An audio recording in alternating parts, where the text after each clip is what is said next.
In a far-off swamp forest, a sudden burst of light washed over the trees, briefly turning the dark woods bright. As the glow faded, it settled on a fallen log where a tiny blob slowly stirred.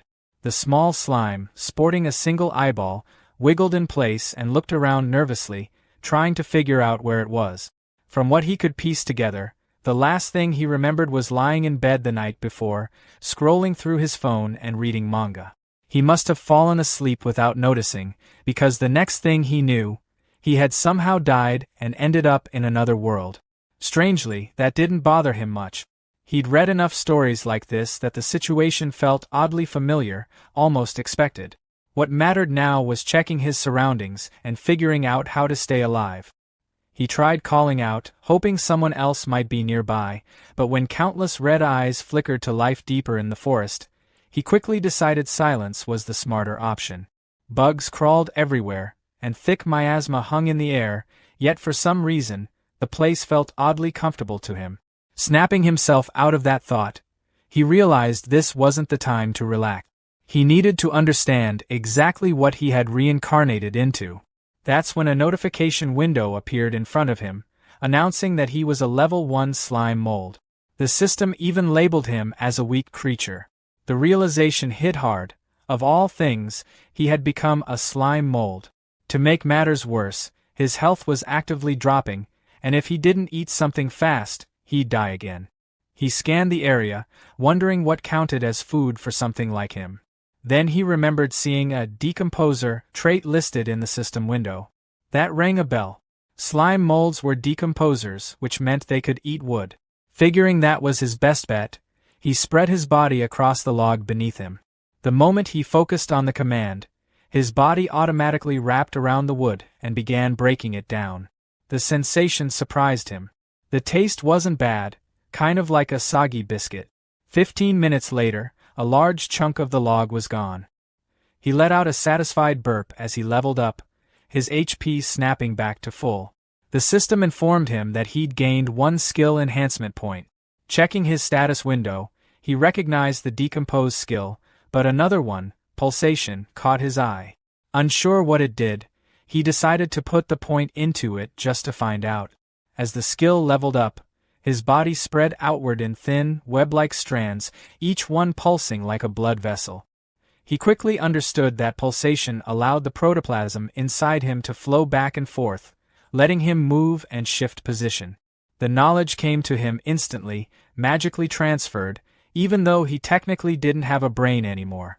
Since eating more wood wouldn't give him additional experience, he decided to explore the ground. He was amazed by how freely he could reshape his body. Sliding down from the log, he spotted a mushroom nearby. Part of him remembered how humans usually ended up dead after eating random fungi, but his instincts as a slime mold told him this was food. Good food.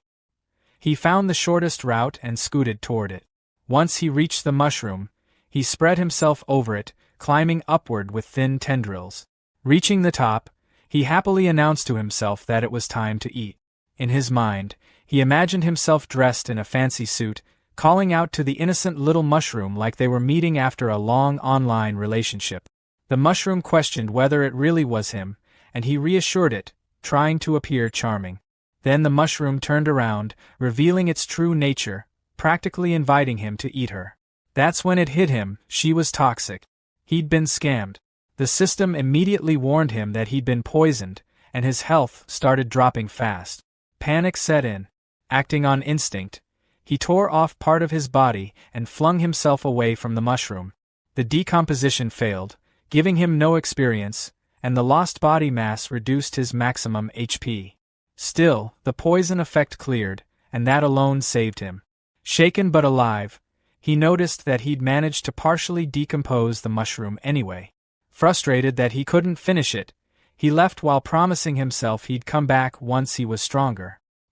He climbed back up the log and settled into the hollow he'd made earlier, eating more wood. After another 15 minutes, his health fully recovered. Once restored, he headed out again, moving across the ground using pulsation. That's when an idea clicked. If he could decompose just a little of the mushroom each time, retreat to heal by eating wood, and repeat the process, he could eventually take it down completely. He named this plan Move Mountain and returned to the mushroom. When he showed up again, the toxic mushroom complained that this was already the 8th time, asking if he seriously planned on never giving up. This time, instead of retreating, he suddenly restrained her, declaring she was under arrest. The mushroom was stunned as he finally managed to cover her entirely. The decomposition succeeded. He gained experience and unlocked poison resistance. Looking at the new skill, he realized why eating the mushroom had felt more tolerable toward the end. Still, he was annoyed that he hadn't leveled up. He thought the mushroom should have given way more experience. That irritation didn't last long. The damp environment was packed with mushrooms, and he eyed his next targets hungrily. He went on to consume many different kinds, leveling up as he gained more experience. Some were safe, like straw mushrooms, while others, like monk's cap, were extremely toxic but granted stronger poison resistance. He happily broke them all down, turning everything into nutrients. Eventually, he hit a point where mushrooms no longer gave him experience. Deciding not to waste them, he carried the extras back with him. The mushrooms clinging to his body worked as both food and protection. He remembered animal shows from his childhood, where crabs used sea anemones to scare off octopuses. Using poisonous mushrooms the same way, he figured he could deter predators that wanted to eat him. He felt pretty proud of himself for solving his safety problem so cleverly. Just as he was enjoying that thought, a strong wind whipped through the area. Looking up, he noticed something alarming: a group of wasps flying past, carrying chunks of what looked like raw meat. Staring at the giant hornets, Slimy wondered if the poisonous mushrooms stuck to his body might be enough to scare them off. He silently hoped they wouldn't notice him at all. Before anything else could happen, a long tongue suddenly shot out from the shadows, snatching one of the hornets out of the air. A green frog appeared and swallowed the massive insect in a single gulp. Slimy froze in horror. One predator was bad enough, but now another had joined the scene. The remaining hornets immediately swarmed the frog, attacking in a frenzy. From the sidelines, Slimy watched as they stabbed and bit at it. Individually, the hornets were clearly weaker than the frog, but their numbers made up for it. As the fight dragged on, Slimy couldn't help wondering whether they'd seriously injure each other. If they did, maybe he could sneak in and collect the leftovers. Logically speaking, decomposing monster corpses should give far more experience than wood or mushrooms ever could. Just as that thought crossed his mind, the frog suddenly opened its mouth wide. Activating some kind of empowered tongue skill, it lashed out and caught all the remaining hornets at once, swallowing them whole. Slimy was stunned. Then everything got worse. A massive shadow loomed overhead. Before Slimy could react, a giant snake lunged down at the frog, its jaws wide open. Blood sprayed across the swamp as the frog was devoured. Only then did Slimy realize the horrifying truth. The snake was actually the tail of an enormous bird standing in the swamp. The creature straightened up, its giant eye locking onto Slimy, who had been staring in shock. Accepting his fate, Slimy hurriedly offered up his mushrooms, silently begging the bird to spare him. He had already given up on fighting back after such a disastrous chain of events. The bird glanced at the mushrooms, then lifted its head and flapped its wings. A violent gust tore through the area, nearly blowing Slimy away and stripping 30 HP from him in an instant. Then the bird flew off. Night once again swallowed the swamp forest. Slimy, having tucked away what mushrooms he had left, sat trembling on the dead tree log. It finally sank in. He was at the absolute bottom of the food chain. Still, there was a strange bit of luck in that. The gap between him and those top predators was so large that he wasn't even worth eating. Checking his system window again, he bitterly noted that even leveling up 4 times in a single night hadn't changed the label, calling him a weak creature. He wondered how a slime mold like him was supposed to survive, let alone rise above this. Exhausted, he hoped it was all just a dream and that he'd wake up wrapped in his blanket. But morning came. Sunlight poured into the swamp forest. A green slime suddenly dripped down from a mushroom above, splashing onto Slimy like acid. The moment it touched him, his HP dropped sharply. He jolted in pain as the system announced he had gained a new skill called Burst. The The skill allowed him to force the ectoplasm in his body to flow in a single direction, creating thrust. Confused and still hurting, Slimy fell to the ground and looked around, trying to understand what had just happened. That's when he noticed a snail slowly crawling toward his mushrooms. The snail activated a skill called acid liquor, melting the mushrooms into a sizzling puddle and slurping up the remains. Slimy shouted at the snail, finally getting its attention. It was one thing to steal his mushrooms, but dripping acid on his face and almost melting him crossed a line. The snail didn't seem to care. It kept eating and let out a small, pitiful whimper. Slimy snapped that playing the victim wasn't going to help. Still, as the snail lingered nearby, whimpering, Slimy hesitated. They were both low-level monsters, just trying to survive in a harsh world. Seeing how miserable it looked, he wondered if he was being too harsh. With a sigh, he decided to let it go, telling the snail he wouldn't make things difficult. There were plenty of mushrooms around anyway. The snail made a happy sound and went back to eating. Watching this, Slimy was reminded of those manga scenes where friendships were born from conflict. He started daydreaming about teaming up with the snail, growing stronger together, and increasing their chances of survival. In his imagination, they'd go on adventures, powered by friendship, eventually defeating some great demon king. Companions, he thought, were essential to surviving and growing stronger in this world. Moved by the idea, he crawled closer and suggested they team up, since they were both low-level monsters. He promised to watch each other's backs and make sure the snail always had mushrooms to eat. The snail looked at him happily. Then it suddenly lunged forward and bit off a chunk of Slimy's body. Pain shot through him as his HP dropped. It hurt a lot. In that instant, Slimy realized how naive he'd been. Monsters in this world didn't care about feelings. Nature was simple: eat or be eaten. He'd been fooled by the snail's pitiful act. Even though they were both low-level, its strength was clearly higher than his. Deciding he needed to escape immediately, Slimy tried to pull away. The snail rose up and turned toward him, making it clear it had no intention of letting him go. Panicking, Slimy dumped his remaining skill points into pulsation.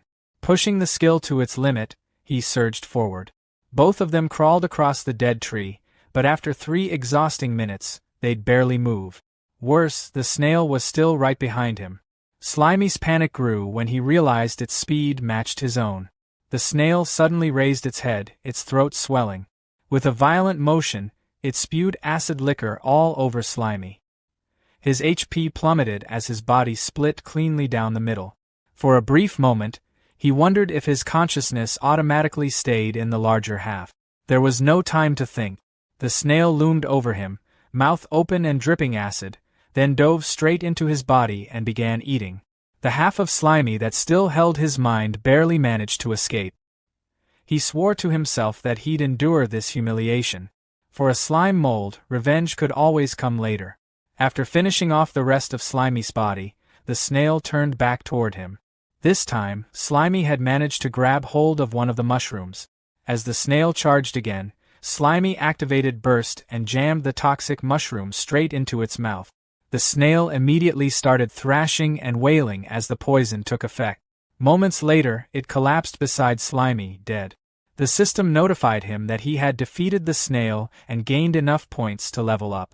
Relief washed over him. He realized now why the snail always dissolved mushrooms with acid before eating them. It didn't have poison resistance at all. No matter how messy it had been, he had successfully defeated the first monster he'd faced in this world. Poking at the snail's corpse, Slimy wondered what kind of rewards he'd get from decomposing it. Crawling onto the body, he immediately noticed how sticky and gross the meat was. He tried to ignore the feeling, reminding himself that meat was meat. He even joked to himself about treating it like fancy French cuisine as he began decomposing it. The moment he did, an unbearable taste flooded his senses. It was absolutely vile, salty and sour at the same time, like thick mucus. A system window popped up, informing him that the decomposition had been terminated and that no experience points were gained. Still, he couldn't bring himself to throw it away. After all, this was a victory he'd earned by risking his life. Slimy reminded himself that if he wanted to survive, he had to get strong fast, and that meant he couldn't afford to be a picky eater. Gritting through it, figuratively holding his nose, even though he didn't actually have one, he forced himself to swallow the revolting meal. The forest echoed with wet, miserable retching sounds as his body spasmed and glitched like a broken mass of slime. He kept going anyway, shoving down the snail meat along with a few nearby mushrooms. When he finally finished, the system announced that decomposition was complete. He gained enough experience to level up from 6 to 7, and his body regenerated. Despite what the system claimed, he felt awful. He collapsed into a melted puddle beside the empty red shell, somehow feeling worse than before he'd eaten. Pulling up his status screen, he noted that he had 1.4 skill points available. His skills now read: Decomposition Level 6, Pulsation Level 3, Poison Resistance Level 3, and Burst Level 1. He thought about what those actually meant in real life. Decomposition was basically just eating. Pulsation felt like running away. Poison resistance translated to getting beaten up and not dying. Burst? Also running away, just faster. Accepting his situation, he told himself that complaining was pointless for a slime mold. In his mind, he pictured powerful forest predators like giant hornets as massive, muscular monsters. With stats as low as his, he knew provoking them would be suicide, even if he somehow had attack skills. Survival came first. With that in mind, he dumped his points into pulsation again. The skill climbed to level 4. Excited, he immediately tested it, pushing his slime body as hard as he could and measuring how fast he moved across the log. His new top speed turned out to be 20 centimeters per second. At first, that sounded impressive, until he calculated it was only about 0.78 kilometers per hour. The realization crushed him. Even after all that effort, he was still painfully slow. A week later, Slimy lounged inside a hollow log, holding a red mushroom. The log had kept him safe, but he'd completely exhausted the nearby food supply and only gained 2 levels in all that time. It was clear he needed a new base. Before leaving, he decided to do one last big scavenging run to fill both his stomach and his inventory. Activating search, he flattened his body into a vein-like network, spreading out in multiple directions at once. The range expanded along with his HP, and his yellow slime stretched across the forest floor like a living map. The system notified him that 3 white mushrooms had been stored inside his body. Pushing farther, he collected 6 small grass mushrooms. With his refined body control, he could either store items or decompose them instantly, which made gathering far more efficient. He demonstrated this by consuming a cluster of blue mushrooms on the spot. He kept foraging and broke down a large blue mushroom. The system confirmed the decomposition, rewarding him with experience and raising his poison resistance to level 4. As he continued spreading his search network, one of his tendrils hit something hard and red. The system immediately warned that the target couldn't be decomposed. Before he could react, a sharp pain shot through him, costing him 9 HP. He pulled back instinctively, annoyed as he realized he'd run into that guy again. The attacker sprayed green corrosive liquid using acid liquor. Slimy was grazed, losing another 7 HP, but he was relieved that his improved speed let him dodge most of the attack. This was another acid snail, but this one was noticeably faster. He wondered if individuals of the same species could really vary this much in strength. Moving evasively, he felt confident the snail wouldn't land another hit. That confidence shattered when the snail suddenly unleashed a brutal close-range attack, splattering his body and dealing a massive 33 points of damage. The snail paused, seemingly thinking it was over. That pause was exactly what Slimy needed. He'd taken the hit on purpose to get close. Using Burst, he jammed a poisonous purple mushroom straight into the snail's mouth. In his mind, he mocked how easy it was to beat monsters once their weakness was known, chalking it up to the clear intelligence gap between them. The plan worked instantly. The acid snail convulsed as poison tore through its body. Slimy consumed the defeated enemy, once again forcing himself through the disgusting taste. The system rewarded him by boosting him from level 9 to 10. He sat there afterward in a melted heap, feeling miserable from the meal, but he couldn't deny it. The massive experience gained from monster meat made it worth it. Once he recovered, he left the red shell behind and continued moving through the grassy forest. As he traveled, he heard rustling ahead in the tall grass. Assuming it was just another weak snail, he arrogantly called out, ordering whatever was hiding to come out. What emerged instead made him freeze. It wasn't a snail at all, but a huge, horrifying centipede with blade-like legs. The towering insect cast a terrifying shadow over him, twitching its sharp blue limbs in a steady, threatening rhythm. Panicking, Slimy scrambled behind a rock, trembling as he realized he'd made a serious mistake. The centipede lunged. Desperate, Slimy tried his usual trick. He held up a poisonous mushroom and yelled for the monster to stay back. The attempt failed instantly. The centipede's mandibles sliced the mushroom clean in half before it could even be eaten. Slimy stared in disbelief as the pieces fell uselessly to the ground. The centipede followed up with a skill called Myriad Blade Strangle, wrapping its long body around him and squeezing. It buried its head into his slime, trying to bite and tear him apart. Then something unexpected happened. The centipede struggled. No matter how it attacked, it couldn't deal any damage. That's when Slimy realized the truth. His liquid body was immune to blades and constriction. In an instant, predator and prey swapped roles. Slimy engulfed the trapped centipede, happily accepting the delivered experience points as he consumed it. Riding that momentum, he continued hunting. He spotted a large green beetle resting on a rock. He tried to attack a flying hornet but could only watch it hover out of reach, annoyed that he was still too short. When he noticed a cockroach, he recoiled in pure disgust and decided to let it go, simply because he didn't want to eat it. Some time later, Slimy traveled through the forest in high spirits, humming to himself with a red mushroom held in his body. Opening his status window, he admired his progress. He was now a level 13 slime mold with 157 HP. Pulsation had climbed to level 8 and poison resistance to level 5. Leaning back against a patch of moss, he felt genuinely satisfied with how fast he was leveling now that he'd started eating meat. His confidence returned as he pictured his place in the food chain, above insects but still below frogs, lizards, and the terror bird. That was fine for now. It was time to aim higher. He set his sights on giant frog legs, imagining himself growing unstoppable, standing atop piles of insect corpses and ruling this new world someday. With that dream in mind, he arrived at the edge of a murky pond deep in the swamp forest. He studied the water, wondering what valuable resources might be hiding below and whether he could safely explore it.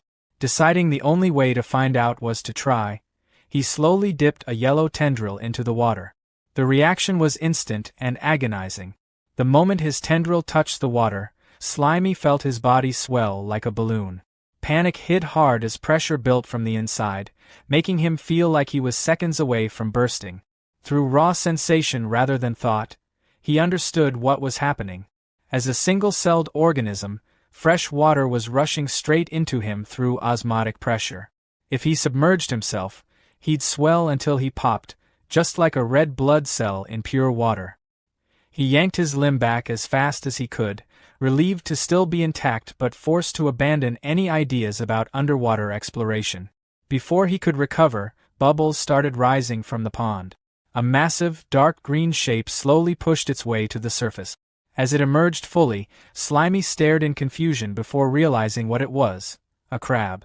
The creature stood there blankly, foam bubbling from its mouth. Confusion quickly gave way to hunger as Slimy imagined a plate of steamed crab legs. After non-stop bug meals, this finally felt like real food. Trying to be clever, he called out from the shore in a friendly tone, pretending he just wanted to make friends. The crab ignored him completely and climbed onto a steep rock jutting out of the water, sitting there and blowing bubbles like nothing else existed. Slimy quickly got the message. It wasn't coming to him. Risking his life in the pond wasn't worth it. Instead, he started planning to dissolve poisonous mushrooms and dump the toxins into the water to kill the crab from a safe distance. That plan died instantly. The giant swamp crab activated a skill called Bubble Barrage, firing a high-pressure stream of water straight at him. The blast slammed into Slimy with terrifying force, knocking him backward and ripping 25 HP away. He was stunned that something as simple as water could hurt that badly. The crab fired again. Slimy scrambled to dodge, but still took another 10 damage as he barely escaped. He slid behind a thick tree root just in time, using it as a shield against the incoming water blast. His body trembled as he realized the truth. This thing was on a completely different level from the insects he'd been farming. Running now would only paint a bigger target on him, so he stayed hidden and waited, hoping the crab would lose interest. Then he heard a massive splash. Peeking out carefully, he wondered if the crab had finally given up. Instead, his blood ran cold as he saw the giant swamp crab climb out of the pond and onto land. Its claws snapped aggressively as it activated Dash, scuttling sideways with horrifying speed. Slimy watched in disbelief as the predator charged straight toward his hiding spot. Realizing the crab fully intended to eat him, he panicked and scrambled up the tree trunk. Clinging tightly to the bark, he glanced down and felt a brief wave of relief. At least up here, the water attacks wouldn't hit him. That relief vanished instantly. A chittering sound echoed above. Slimy looked up and saw a large, pale spider with glowing red eyes crawling down toward him. Unbothered at first, he waved a tentacle dismissively, telling it to move along since he was busy dealing with the crab. In his arrogance, he even warned the spider not to be rude, bragging that he'd eaten plenty of bugs just like it. The spider didn't retreat. It hissed, red eyes burning brighter, and suddenly struck with arachnid slash. Its front leg moved like a blade, slicing through Slimy's body at blinding speed. A massive chunk of slime was severed, dealing 30 damage, and the spider calmly caught and ate it. Slimy was stunned. He'd thought he was immune to blade attacks. A status window appeared, revealing the truth. The spider was a level 16 monster with swordsmanship level 8. Before he could even process that, another blast of high-pressure water slammed into the tree trunk inches from him. The splash alone dealt another 17 damage. Trapped between the blade-wielding spider above and the water-blasting crab below, Slimy felt despair close in. Staring up at the spider blocking his escape, he cursed his luck as tears welled up in his single eye. He was stuck. Again. Below, the crab fired another bubble barrage straight up the tree. Slimy dodged at the last possible second. The water beam missed him and slammed straight into the spider's face. The impact knocked the spider clean off the tree. The spider hit the ground in a fury and immediately retaliated, firing a stream of white webbing at the crab. The sticky silk wrapped around the giant swamp crab, slowing its movements. Taking advantage of the opening, the spider leapt forward and slashed at the crab's shell. The crab responded with crustacean carapace, hardening its shell to block the strike, then countered with crustacean clamp, snapping its claws viciously. The spider twisted away using arachnid silk control, binding the crab's claws even tighter with sticky webs. High above, Slimy watched the chaos unfold. Inside, he celebrated. His enemies were tearing each other apart just like he'd hoped. The battle raged on. The crab bubbled angrily, struggling to free its bound claws. The spider seized the moment and delivered a precise slash to the crab's eye stalk, triggering a burst of light and pain. It hissed, ready to finish the job. But the crab wasn't done. With a violent swing, it forced the spider to leap back. Still, the crab's massive claw remained trapped in thick webbing. Capitalizing on that weakness, the spider moved at blinding speed, wrapping the crustacean completely in silk. Soon, the giant swamp crab was helpless, cocooned like prey. The spider climbed onto its shell, ready to feast. From the tree, Slimy stared in disbelief. The smelly crab was tied up like something from a grocery store, and the smaller spider had completely flipped the fight. The spider loomed over the crab's face. The crab stared back, foam bubbling from its mouth. The bubbles gathered rapidly, glowing with intense pressure. Then everything exploded. A massive blade of compressed water erupted from the crab's mouth with a deafening roar. Water cutters spiraled outward, shredding the silk cocoon instantly. The spider was caught midair and sliced apart in an instant, its body torn into pieces. The desperate counterattack sent water blades flying in all directions. One sliced into the tree trunk, missing Slimy by inches. He shuddered, realizing the crab's survival instincts had triggered a terrifying hidden power. Below, the giant swamp crab collapsed, completely drained. It spat out one last weak stream of water before going still. The battlefield fell silent. The spider lay in pieces, and the crab lay motionless, wrapped in torn webbing. Slimy waited behind the tree roots until he was sure the attacks had stopped. When the danger finally passed, he emerged cautiously. Approaching the immobilized crab, he mocked it for wasting all its energy firing wildly and ending up in such a pathetic state. Still, he faced a problem. The creature was tough. Suffocating it was risky, and its clamped mouth meant he couldn't shove mushrooms inside. He needed to act fast before it recovered. Scanning the area, his gaze landed on a large, heavy rock. Spreading his body over it, he tried to store it using slime space. A system error flashed, insufficient space. He realized his storage capacity depended on his HP, which was still too low after the fight. Making a hard choice, he vomited up his entire mushroom collection to free inventory space. With nothing left stored, he successfully absorbed the massive rock. His yellow body bulged under the weight, slamming into the ground with a heavy thud. Complaining internally about how heavy it was, he dragged himself forward and slowly climbed the tree. Reaching a position directly above the trapped crab, he looked down and calmly declared that he had come to take its life. Letting gravity do the work, Slimy released his grip. He dropped like a stone. The giant swamp crab looked up in terror as a massive yellow mass fell from the sky.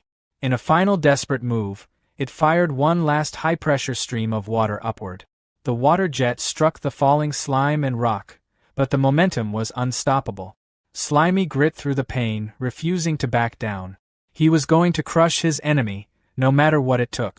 Below him, the crab braced as a massive shadow swallowed it whole. Then came the impact.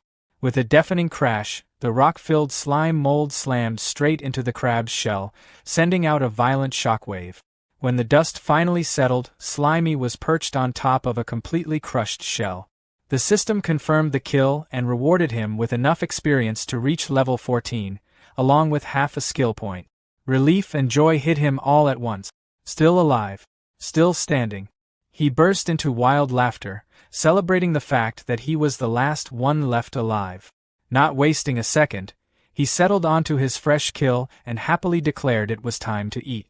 Perched on the overturned shell like a chef, Slimy carefully arranged the crab's organs and roe inside it, turning the shell into a makeshift soup bowl. He ignored the spider remains entirely. Using a piece of crab leg as a utensil, he dipped the white meat into the rich yellow roe and took his first bite. The flavor overwhelmed him. After days of moldy wood, snails, and insects, the taste of fresh seafood exploded across his senses. Tears streamed down his slimy face as he realized something important. Good food really did heal the soul. In that moment, he renewed his determination to survive in this brutal world, if only to keep finding meals like this. He ate everything, leaving nothing behind. Completely stuffed, he sprawled across a log, satisfied and content. A status window popped up, showing he was now level 14 with 168 HP. His body felt refreshed, energized, and whole again.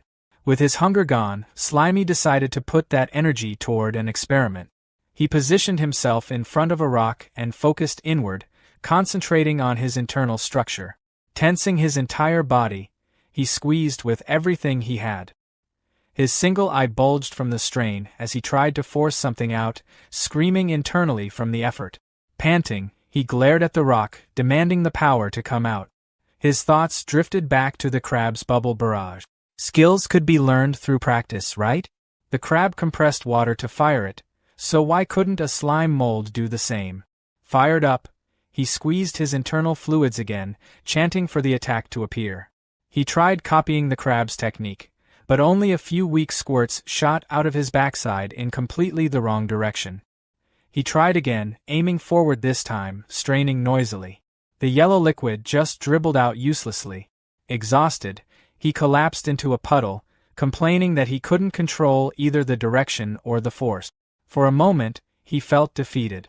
Then the frustration hardened into resolve. Refusing to give up, he tensed every part of his body, compressing his internal fluids to their absolute limit. Suddenly, a high-speed jet of yellow fluid blasted out with tremendous force. His burst skill activated automatically. The projectile slammed into the crab shell, punching a clean hole straight through it. A system message appeared, announcing that Burst had evolved into a new skill, Cytoplasm Jet. The system explained that the skill launched his own cytoplasm as a projectile, using his body mass as ammunition. Slimy laughed out loud. The fact that skills could evolve through sheer practice thrilled him. Then a worrying thought hit him. His other skills had cooldowns. What if this one did too? To test it, he fired again. Then again. A rapid barrage of yellow shots tore into the shell. The system confirmed there was no cooldown. As he continued firing, the skill leveled up to level 2. That excitement faded quickly when he looked at himself. His body had shriveled into a thin, pitiful stick. A warning flashed, his health was critical. Each shot was consuming his own biomass as ammo. That meant his body was his only combat resource. Slightly disappointed that he couldn't become some kind of mage, he went back to eating the crab to restore his lost mass. While eating, an idea sparked. If eating restored him, what about the parts of himself that had been cut off earlier? He searched the area and found a large chunk of yellow slime lying in the grass. It looked way bigger than he expected. He wondered if he'd really lost that much when the spider sliced him. Curious, he pressed the separated piece against his main body and activated reclamation. As it was absorbed, flashes of memory flooded in. He saw the fight with the spider. He saw the rock falling. But the perspective was wrong, it wasn't his own. That's when he realized it. The severed piece had experienced things independently. Something clicked. Separated parts of his body, even without true consciousness, could still decompose things on their own. By reabsorbing them later, he could collect both the health and experience they gained. Delighted, Slimy hummed happily, convinced he'd just discovered a system exploit. He imagined sending fragments of himself in all directions, turning one mouth into many and skyrocketing his leveling speed. He tested the idea immediately using division. A small chunk split off, costing him 10 HP. Both the main body and the fragment looked weak. That's when he noticed the limitation. If his HP dropped below 30, he entered a dangerous starvation state. With a max HP of 198, he reasoned that as long as he had enough food, he could make plenty of clones safely. Straining again, he tore off a much larger chunk, taking 30 damage. The separated yellow blob wiggled and moved on its own. It worked. In his mind, he imagined himself wearing a ninja headband. The ability felt just like the shadow clone technique from manga. Pumped with excitement, he raised an imaginary fist and declared it was time to get to work. He ordered one clone to decompose a dead log and sent others toward a nearby mushroom pile. His status screen showed a level 14 slime mold with 198 HP and skills, including decomposition, pulsation, poison resistance, and cytoplasm jet. The plan felt solid. Let the clones farm resources while he stayed safe, eating leftover spider meat and keeping his main body at full health.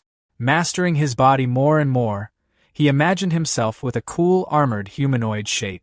Confidence surged as he visualized attacks passing harmlessly through him. A normal thrust? Useless. A powerful slash? His body would just reconnect. Physical attacks couldn't threaten him. Still, his expression grew serious. There was one thing he hadn't tested yet. Magic. He wondered if magic could kill him where physical attacks failed. Maybe he hadn't seen magic yet because this world was closer to a savage animal kingdom than a fantasy one. Deciding to experiment further, he set a trap near the murky water, using small pieces of his yellow body as bait.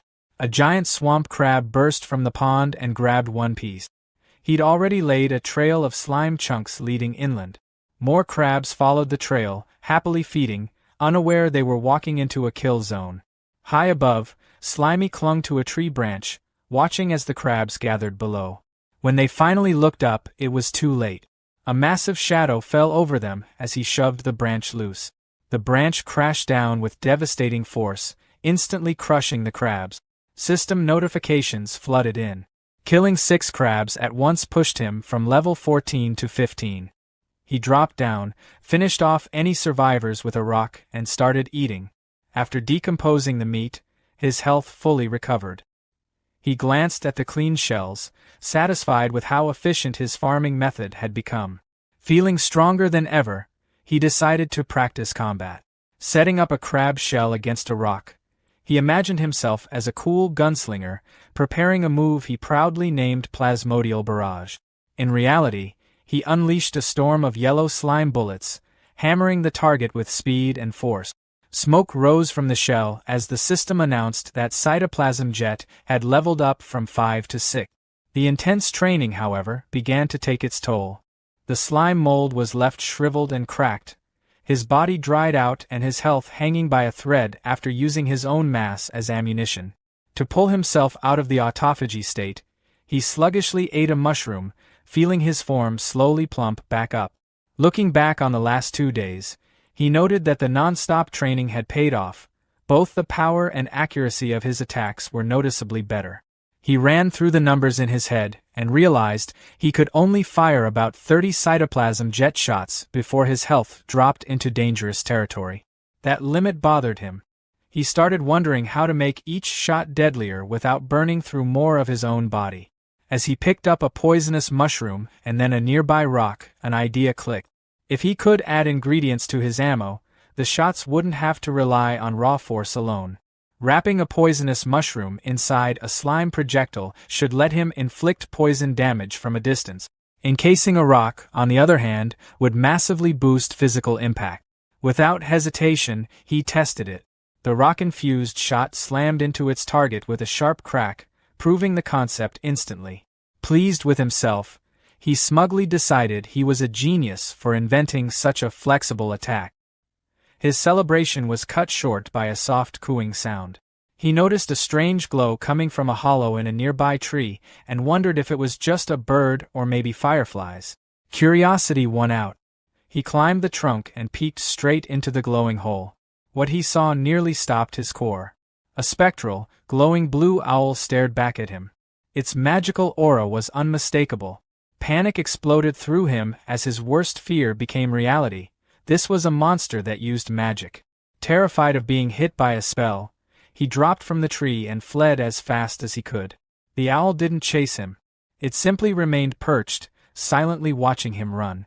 What he didn't know was that this wasn't a wild monster at all, but a magical skill called symbiotic scrying. Far away, a human woman held her hand up like a telescope. Her right eye glowed with the same blue light as the owl's, sharing its vision. She rode atop a massive armored boar alongside 2 other adventurers. When a bearded man asked if she'd found anything, she lowered her hand and casually replied that it was nothing important, just a strange little monster. The group continued through the forest. A pink-haired scout commented that it felt odd not encountering any high-level monsters. The bearded warrior told Little Steel to stay sharp and lead, worried that their magical link to the guild master had gone quiet. Meanwhile, the slime mold was in full panic mode. Convinced the owl had marked him, he fled blindly, knowing better than to mess with magic users. He reached a river and hesitated, unsure how to cross. Then he remembered physics, momentum mattered. He launched himself into the air and, mid-flight, activated Plasmodial Barrage. Instead of attacking, he fired backward, using the shots as propulsion. The plan worked, but it cost him 80 HP. He rocketed over the river, crashing hard on the other side, exhausted but alive. Believing he'd escaped, he gnawed on dead wood to recover. Even as his health stabilized, he admitted to himself that while he was strong for his level, a true high-tier enemy would kill him instantly. Then the air changed. A terrifying pressure slammed down on him, wrapped in a dark, fiery red aura. He froze, sensing something far worse than the snake-tailed terror bird. Assuming the magic owl had found him, he slowly turned, only to realize the source of fear wasn't the owl at all. Lying on the forest floor was a colossal severed claw, white-scaled with a black nail, so massive it crushed trees beneath it. His single eye struggled to process what he was seeing. A giant finger. Fear twisted instantly into greedy excitement. To him, this was a legendary golden finger, the kind of cheat-like power-up whispered about in stories. If he absorbed it, he was sure it would grant immense power, maybe even a massive evolution. Laughing wildly at his luck, He spread his body over the scales and activated dissolution, wrapping slime tendrils around the limb. Almost immediately, pain ripped through him. The object resisted digestion fiercely. A system alert flashed, decomposition failed. His skill was too low, or the level gap was simply too large. The limb's invulnerability activated, its overwhelming power repelling his cells. Instead of gaining experience, he started taking damage in wave.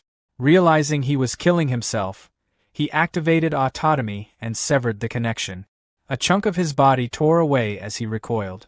Staring at the finger again, he felt nothing but regret as tiny +1 experience messages floated up mockingly. He cursed himself for not upgrading decomposition sooner. The treasure was right there, yet completely unusable.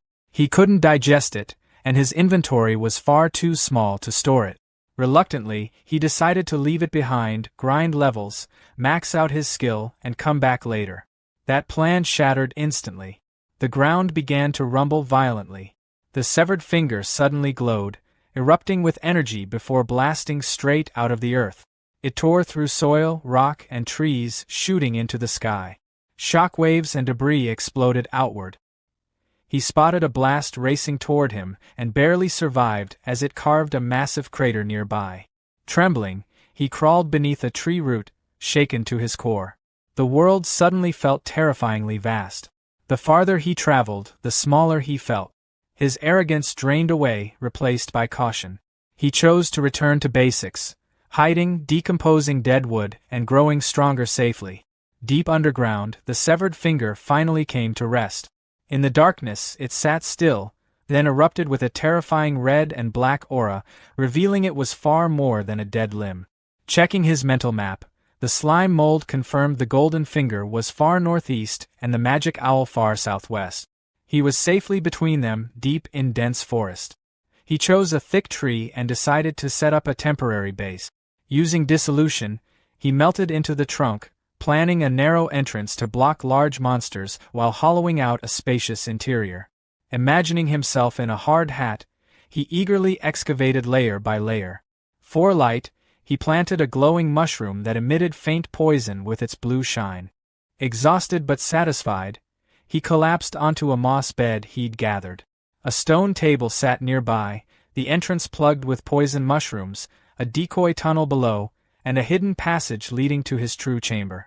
It was clever, safe, and his. Relaxing at last, he lay back, chewing on a twig like a cigar, enjoying the feeling of security. Then a loud, rhythmic buzzing vibrated through the wood.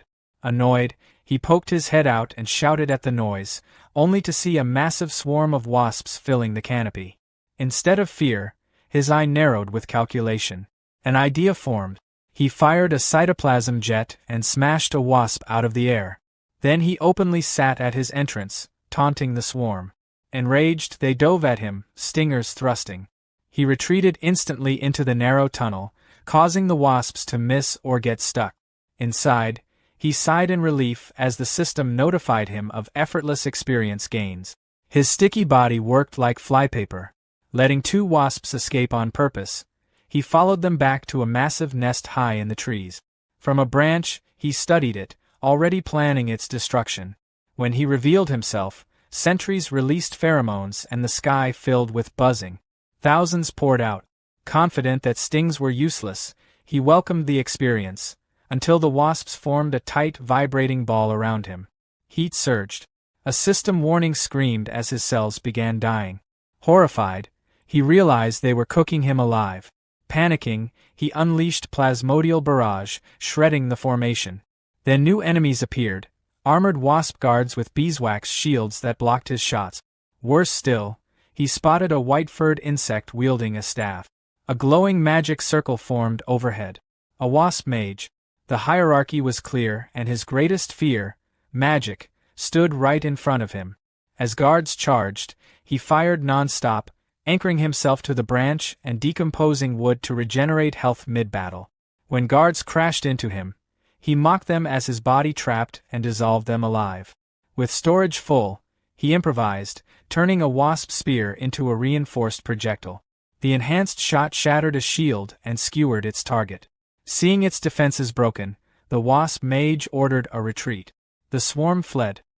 He remained on the branch, watching them go, scoffing as he decided they'd run because they finally understood how dangerous he was. A thick golden substance started pooling together, twisting and swirling until it formed a smooth, glowing orb. A slimy creature freezes nearby, staring at it like it's the only thing in the world.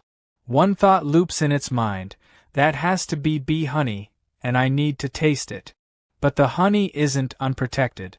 A large, regal bee mage drifts into view, staff in hand. With a smooth flick of its wand, it gathers mana and forms a small orb of fire. Basic stuff, a beginner spell called Spark Ember.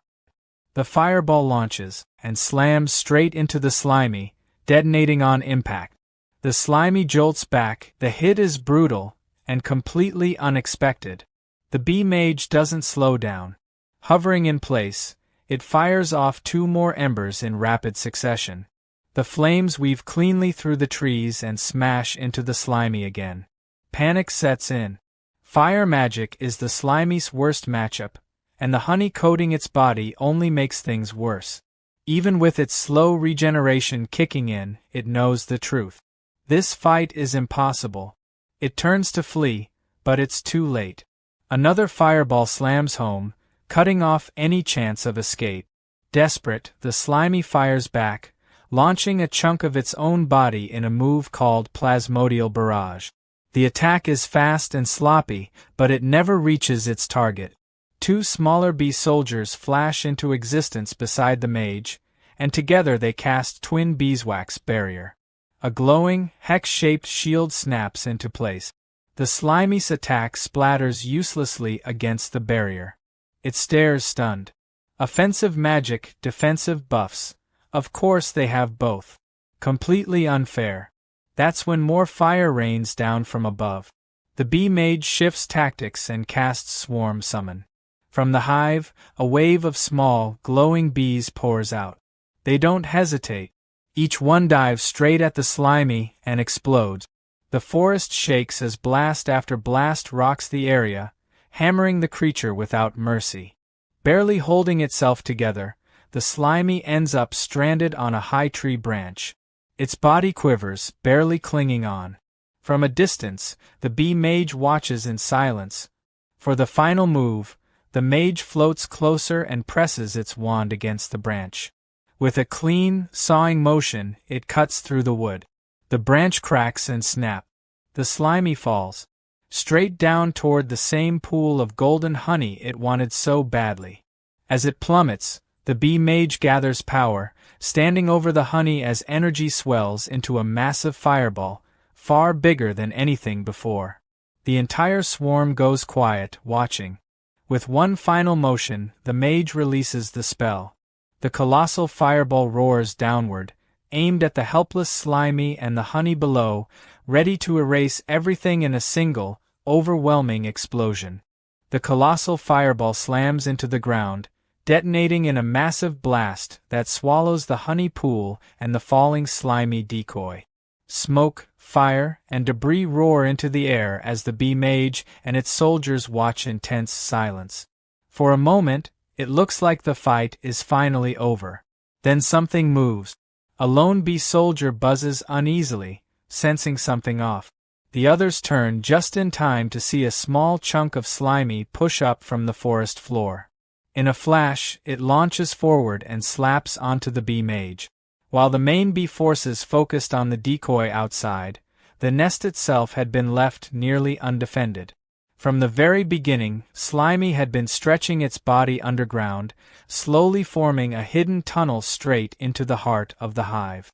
The creature shoved onto the branch and dropped into the explosion wasn't the real one at all, just a split-off decoy made at huge cost to Slimy's health.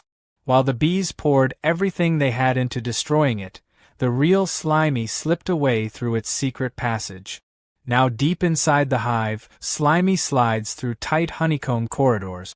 It sends out thin tendrils, feeling its way through the maze.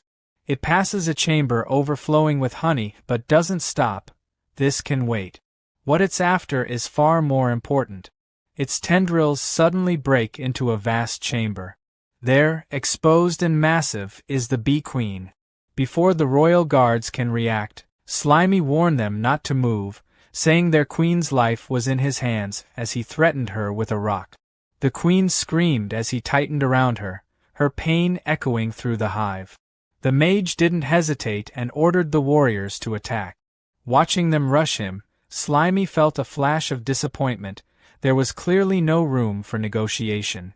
In response, he crushed the queen's body and tore her head apart. The mage wasp froze in horror as the hive began collapsing almost instantly. Slimy hadn't expected it, but the queen bee functioned like a core machine. Once she was destroyed, the entire swarm naturally broke down and disintegrated.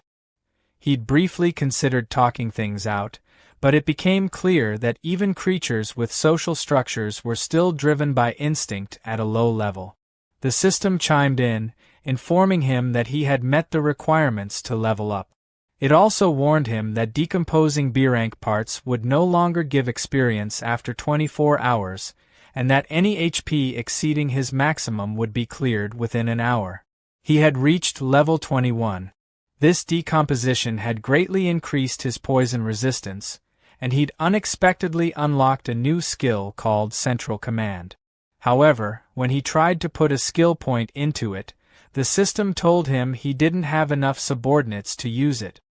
He'd originally planned to max out his decomposition skill for future scavenging, but learned the hard way that racial skills couldn't be upgraded with points.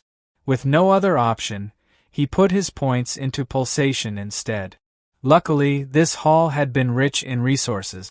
As his HP increased, the slime mold space inside his body expanded too, and the honey he'd collected felt like pure treasure. Still, when he looked back at the ruined hive, he couldn't shake the strange mix of emotions stirring inside him, despite not even having a heart anymore. Ever since he'd turned the tables on the snail, he'd officially stepped onto the path of predation. Yet something felt off. His thoughts drifted to the crab's child, imagining the little one waiting and wondering why his father hadn't come back to play like he promised. He pictured the crab telling his wife he'd be late because of work, asking her to explain it to their child. The mother would reassure the baby, saying his dad was working hard and just needed time. But as hours passed, even she would start to worry. It had gotten so late, and there hadn't even been a call. She might have wondered if he'd passed out drunk somewhere. Eventually, she'd decide to go look for him, bringing the baby along. On the road, the baby crab would be singing his favorite anime song until his mother told him to quiet down so he wouldn't disturb anyone. Then they'd spot a man stumbling toward them. The baby would recognize him instantly and call out, confused about why his dad was walking the wrong way. His mother would sigh and say he was obviously drunk, telling her son to go help him. The baby would run over happily, only for everything to fall apart when the crab suddenly turned around, revealing that he'd been turned into a zombie. A slime monster had taken over his body, eating him from the inside. The imagined scream echoed in Slimy's mind, making him think he'd become the villain of the story. But then he snapped out of it. He realized he was overthinking things, probably because his mental foundation was still human. That lingering guilt came from who he used to be. Now, he was a slime mold in another world. He didn't have the luxury of choice. If he didn't hunt, he'd be hunted. The weak were food for the strong, that was just how nature worked. To survive in this ice sky, hunting and decomposition were his only real options. Material foundation determined the superstructure, so survival came first. With that decided, he turned his focus to reclaiming the split body he'd released earlier that morning, curious about what surprises it might bring. He rushed toward the location. As he got close, he slowed down, confused by the sight of a campfire. He crept forward and hid behind some bushes, wondering if humans were nearby. Sure enough, a hunter party was sprawled around the fire. One of the men casually asked Nia if she wasn't worried about getting poked while leaning against the pig. Slimy was surprised. It really was humans. Nia replied that the steelback's bristles were soft when it was relaxed, thanking it for its hard work and saying they'd be counting on it again tomorrow. Carter explained that they'd originally been searching for their guildmaster, but somehow ended up lost themselves. As captain, he blamed himself and apologized to the team. Cole pointed out that magic communication had been cut off, there were no signs of high-level magical beasts, and even the forest itself felt like a maze. With so many strange things happening at once, no one could have predicted this. He told Carter not to beat himself up. Even though they hadn't found the guildmaster, there was no need to panic. After all, he ranked among the top 3 strongest leaders of the 8 great guilds. Once they found their way back, they could just report everything to the church. Carter agreed that the guildmaster's strength was unquestionable, but reminded them that he'd been missing for 2 whole years. Rumors had spread that the church was suspicious of him, especially since he'd disappeared shortly after accepting a mission personally assigned by the Pope. 10 years ago, Guildmaster Goon founded the 100-Style Guild. Unlike other guilds with strict requirements, his guild accepted anyone regardless of race, profession, or level, as long as they followed its principles. No deception, no abuse, no evil. Every reward Goon earned from monster subjugation was distributed fairly, helping all members grow. Because of that, the 100-Style Guild became famous for its generosity and unity, quickly rising to become one of the 8 great guilds. But that rapid growth also drew suspicion from the church. 2 years ago, Goon left for the swamp forest on a mission and never returned. Without his protection, members were poached or drifted away, and the once glorious guild fell into a fragile state. Goon had seen potential in Carter, which was why Carter formed this squad to search for news about him. In the end, only Nia and Cole answered his call, and he was genuinely grateful to them. Nia told him not to worry, saying that without Goon and the 100-Style Guild, someone with a niche profession like hers might never have become an adventurer at all. Cole laughed and said that with her ability to control intermediate magical beasts, plenty of guilds would fight to recruit her. Even if something had happened to Goon, she wouldn't need to worry about finding a new place to belong. Nia snapped at him to shut his mouth and go to sleep, while Cole quickly told her to just pretend he hadn't said anything. As the group settled down, Slimy tried to eavesdrop, but from where he was hiding, everything sounded muffled and unclear. Gathering information from humans felt important if he wanted to understand this world properly, so he decided to take a risk. He stretched out a thin part of his body, using it like an antenna, slowly sending it toward the hunters to listen in. He barely had time to process what was happening when Cole suddenly sensed something wrong and instantly stabbed the extended slime with an ice spike. The system immediately warned Slimy that frost was super effective against him, reducing his speed by 90%. Panic hit him hard. Cole calmly told the others not to worry, saying he'd already dealt with it, but the rest of the party was alert now, scanning the area. They soon spotted the slime impaled on the ice spike. The steelback boar walked over, sniffed it, and then casually bit the slime off the ice. Before Slimy could react, the boar started slurping him up like a noodle, dragging him toward its mouth.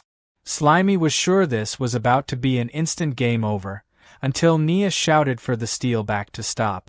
She said they shouldn't kill things indiscriminately.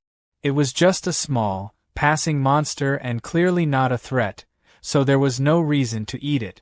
Reluctantly, the steelback spat Slimy out, and he landed right in Nia's hand. As she held him, she frowned slightly, saying he felt familiar, like she'd seen him somewhere before. Half curious, half serious, she asked if he wanted to form a monster contract with her. To Slimy, she looked like a literal angel. The idea of finally experiencing those classic ice-sky bonds made him instantly agree in his heart. Before anything could happen, Carter cut in and told her to stop fooling around. They still needed to find their way out of the forest tomorrow, and now wasn't the time to be collecting monsters. He added that wasting mana on a low-level slime was pointless.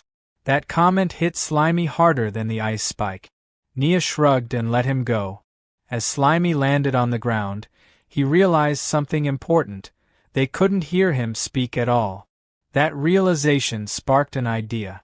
Slowly, he stretched his body again, shaping himself carefully in front of them.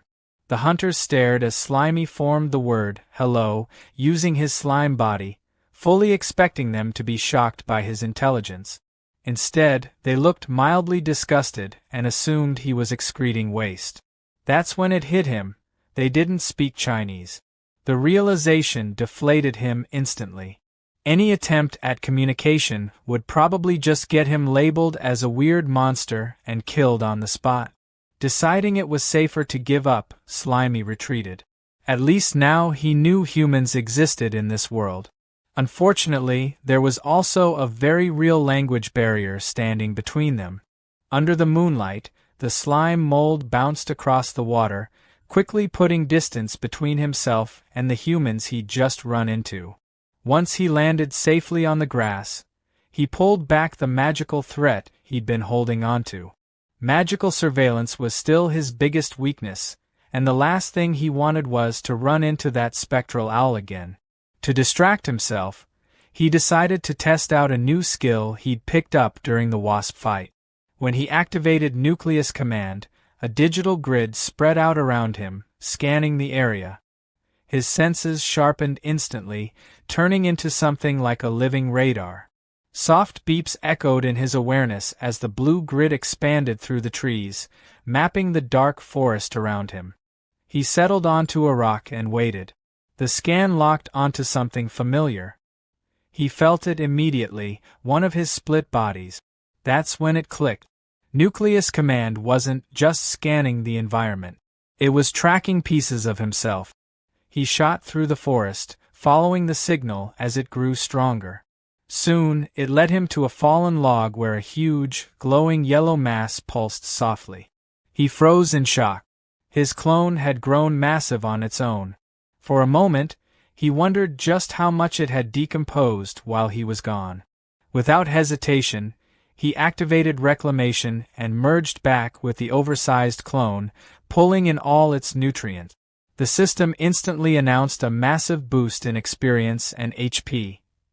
Energized, he leapt away, chasing the next signal and continuing his harvest.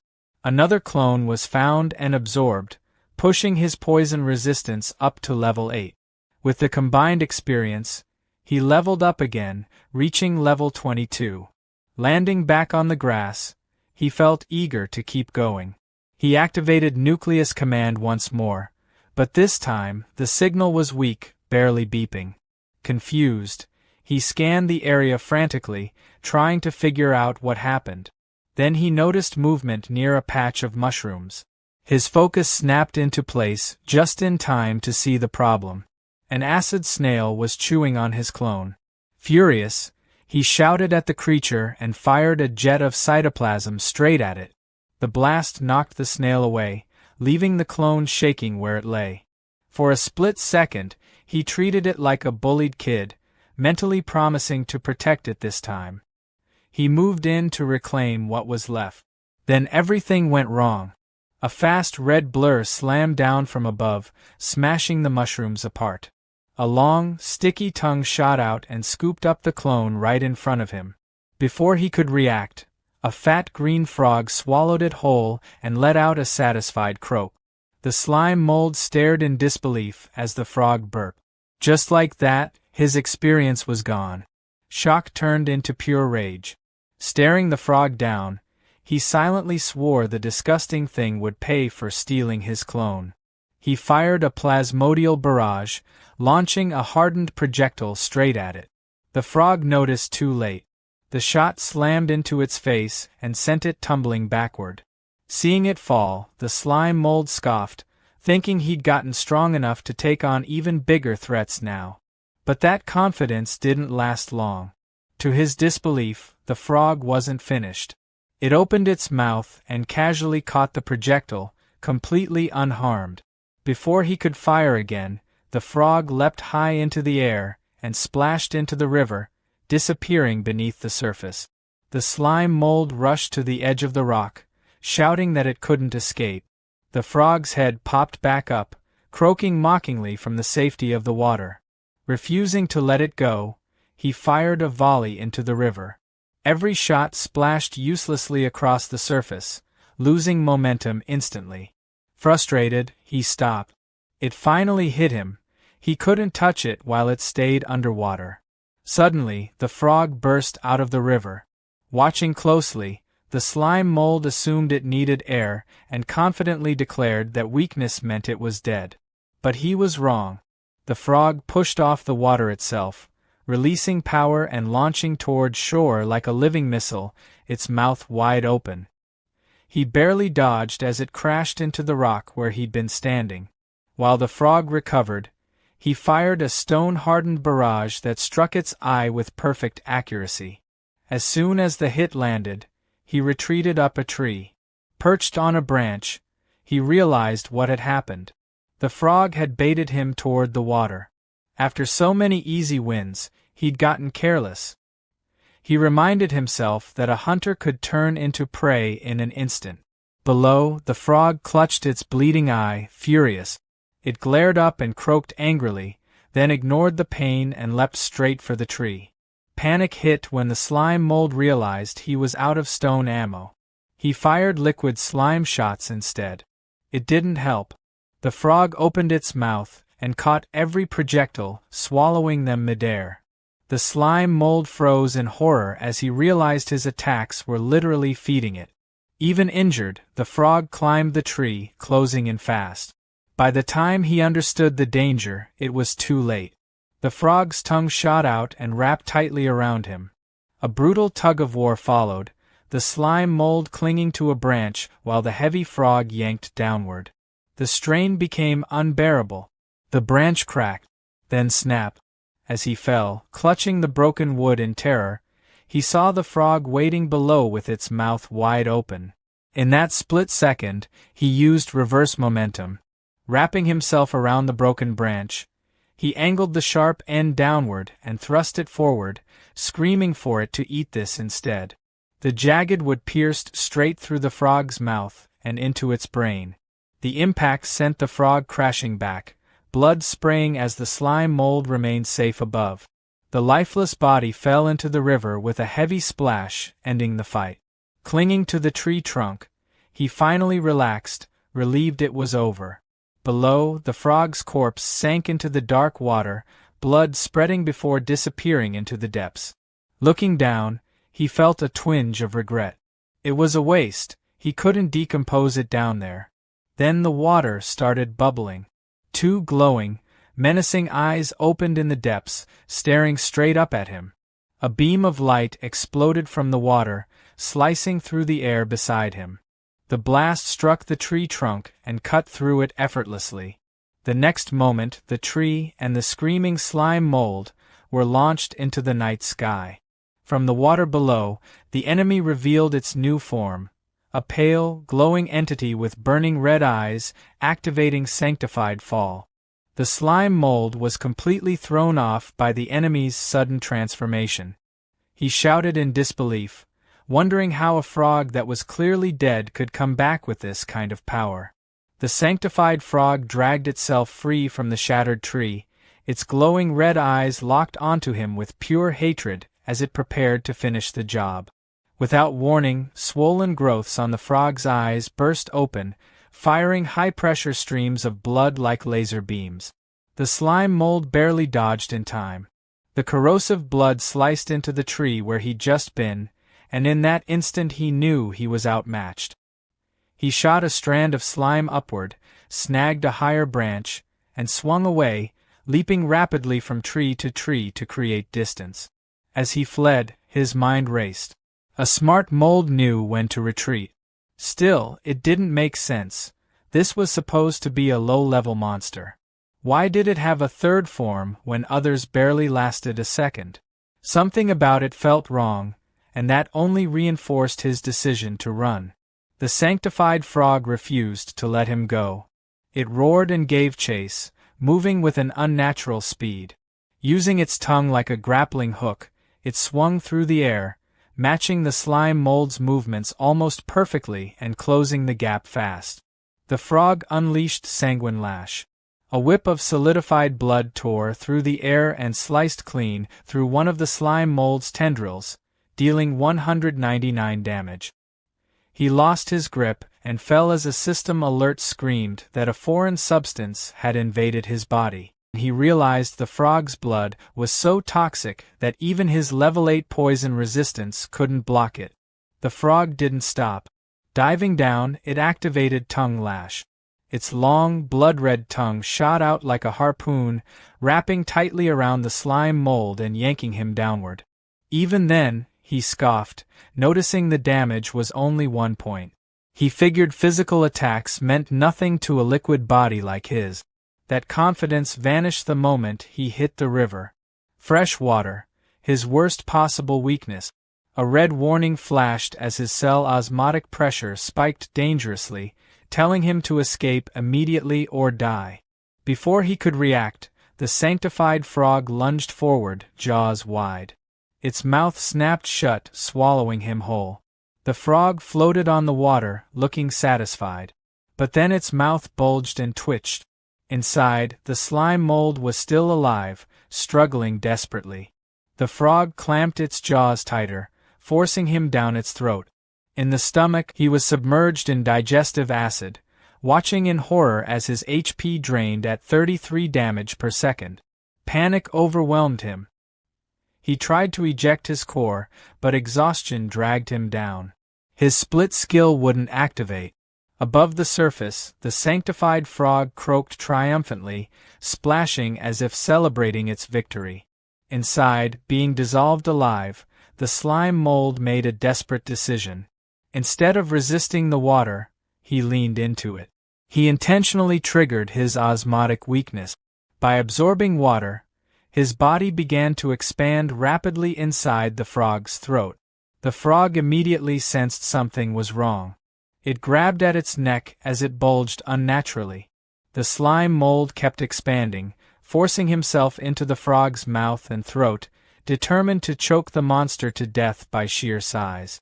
To survive the damage while growing, the slime mold burned through every drop of hornet honey he had, restoring 400 HP per use just to keep expanding.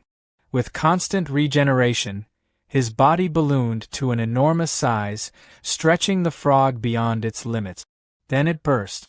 With a massive explosion, the sanctified frog was torn apart from the inside. Blood and gore sprayed across the water as the slime mold's expansion completely destroyed it. Victorious, he floated on the river like a mountain of green slime as the system confirmed the kill and awarded experience. It also informed him that surviving the toxic blood had granted him a new antibody. Drifting among the swamp trees, he stared at his massive new form in disbelief. A status window popped up, showing a new passive ability. Osmotic Pressure Regulation, MAX. His HP had skyrocketed to 11,700, far beyond his normal max of 924. But a timer warned him that the excess health would vanish in 1 hour. He studied himself carefully. His size let him float like an iceberg. His lower body absorbed water, but his sheer volume allowed him to balance the pressure safely. Full water immunity wasn't something he'd planned, but it was a huge bonus from his reckless gamble. Then he noticed the timer again. Nearly 10,000 extra HP, making him practically invincible, was about to disappear. His expression shifted, turning serious and greedy. He'd burned all his precious honey to reach this form, so he needed to squeeze every possible benefit out of it. He laughed wildly, imagining himself as an unstoppable kaiju. That's when an idea hit him, something like that rolling sticky ball game. He decided to roll through the forest and collect everything in his path. In his massive form, he barreled through the flooded forest like a natural disaster. Vegetation vanished beneath him as system notifications popped up non-stop, confirming decomposition and awarding experience. He plowed through trees and brush, efficiently farming resources before the time limit ran out. Underwater, fish swam peacefully among the roots, until he crashed in. The fish scattered instantly. He tried hunting them, but it was pointless. Even immune to pressure, the water slowed him too much, and the agile fish weren't worth the effort. Annoyed, he hauled his massive body back onto dry land. Nearby, a cluster of mushrooms sat at the base of a tree. He flowed over them, absorbing them instantly and leaving a hollow trail behind. Moving deeper inland, he spotted two small otter-like creatures standing proudly with a freshly caught fish. The enormous slime mold loomed over them, loudly greeting them and casting a massive shadow. Before they could react, he lunged and slammed down with his sticky body. He didn't eat them. Instead, he rolled away, casually announcing that he was taking their fish. The otters were left sitting in the dirt, drenched in green slime, staring in traumatized silence as their dinner disappeared. As he rolled on, he justified it to himself. Sparing the cute otters and only stealing their food clearly meant he still had some kind of human mercy left. That thought ended abruptly when he spotted a squirrel clutching a nut, its ears and tail tipped with magical flames. The squirrel flared up in rage, its entire body igniting. It flipped into a handstand and launched a fireball from its tail, sending a column of flames straight at him. Fire magic was still a serious weakness, no matter how big he was. Still, the size gap was ridiculous. He loomed over the squirrel, warning it not to blame him since it attacked first. Then he slammed his massive body down, joking that playing with fire in the forest was forbidden. When he lifted himself back up, only a clean skeleton remained. The system confirmed the kill and decomposition, granting more experience. Deeper in the forest, violent crashes echoed. A large, muscular lizard was hurled through the air and slammed into the ground. Standing opposite it was a towering tree monster, a glowing crystal embedded in its chest, branch arms waving aggressively. The lizard pushed itself up, its throat swelling as it prepared a counterattack. It unleashed a powerful stream of liquid from its mouth. Acid sprayed over the tree monster, sizzling violently. The bark and flesh began to melt as the creature writhed in agony. Even as its body melted away, the tree monster wasn't finished. A glowing seed shot out from its collapsing form and landed neatly inside a hollow stump nearby. Drawing power straight from the earth, the stump pulsed with energy and regenerated almost instantly, restoring the tree monster as if nothing had happened. The lizard snarled in frustration when it saw its enemy return. Deciding to end things fast, it activated Wild Rush and charged forward at incredible speed. In response, the tree monster thrust out its branches like spears, trying to stop the assault. The lizard twisted and weaved through the attacks, dodging with impressive agility as it closed the distance. It stepped in, jaws ready to bite, but the tree monster reacted faster. A sharp branch snapped around the lizard's arm, piercing straight through its tough scales. Before it could pull free, strange white buds began sprouting along the branch, rapidly spreading and locking the lizard in place. One of the buds bloomed into a grotesque flower right in front of its face. The lizard stared at it, its eye reflecting the petals. Then the infection hit. Red tumors erupted instantly from the lizard's pupil. In the next moment, its eye exploded in a spray of blood. Blinded, it screamed in agony. The tree monster followed up immediately, slamming its heavy branch into the lizard's body. The impact sent the beast flying, crashing hard into the rocky ground. Despite being battered and blinded, the lizard refused to stay down. It staggered back to its feet and activated thermal vision to compensate for its lost sight. Heat signatures flooded its perception. The tree monster's branches now appeared as glowing streaks. With a powerful leap, it launched itself high into the air. Tucking its body in, it spun rapidly, turning itself into a living drill. Activating Sharp Tail, it used the momentum to deliver a devastating downward strike. The attack tore straight through the tree monster, smashing it apart into splintered wood and green pulp.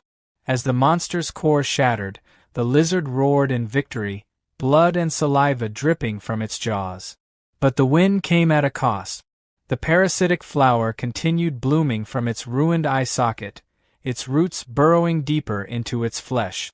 The giant slime mold came barreling down the hill without hesitation. It rolled straight over the wounded lizard, crushing it under sheer weight and absorbing it completely. A system alert briefly warned of a foreign object, but his antibodies neutralized it instantly, awarding him experience for the decomposition. He paused for a second, mildly confused by the warning, then shrugged it off. There was no time to think. He needed to eat as much as possible before his time ran out. As he continued flattening everything in his path, something started to feel off. He had rolled across what should have been hundreds of acres, yet the forest around him still looked impossibly dense, like he hadn't reduced it at all. Then the ground shook. Far in the distance, a massive pillar of dark energy erupted from a mountain, shooting straight into the night sky. Huge geometric magical patterns spread across the heavens as the energy pierced the clouds. The slime mold watched in stunned silence. Despite the overwhelming spectacle, there was no sound at all. It felt unreal, like a hallucination. Before he could make sense of it, his time limit hit 0. The system cleared his excess HP. His enormous body dissolved into smoke, shrinking instantly. In seconds, he was back to his original small, spiky form, resting on the grass. He checked his status, level 49. He'd gained the Weak Creature Lord achievement, and his HP had jumped to nearly 3,000. Then another notification popped up and ruined the mood. Nutritional overload was complete. The next requirement was 5 times higher, and he wouldn't gain any experience for the next hour. Lying in the crater his giant body had left behind, he muttered cynically, wondering if his fancy new title just meant he was king of kindergarten monsters. His body churned unpleasantly. Overeating had left him nauseous. Opening his inventory, he found it packed with junk. Rocks, wood, bones, all kinds of useless trash. Knowing he had to clear it out, his body convulsed as he vomited a massive pile of items onto the forest floor. When it was over, he lay there, deflated beside the debris. He felt lighter, but also bored. With XP locked, there wasn't much to do. Then another notification appeared. At level 60, he would be able to choose between a class change or evolution. His excitement exploded. This was the real path to power. He reasoned that mimicry was probably tied to class changes, while evolution sounded like a fundamental upgrade, something like an animal gaining human-level intelligence. His imagination ran wild. He pictured himself as a slime mold mage, mastering magic and ruling the world in this ridiculous form. He laughed to himself, until the sound of wings snapped him back to reality. Looking up, he spotted 3 fast-moving figures flying through the trees. His mood shifted instantly. Armed wasp mages.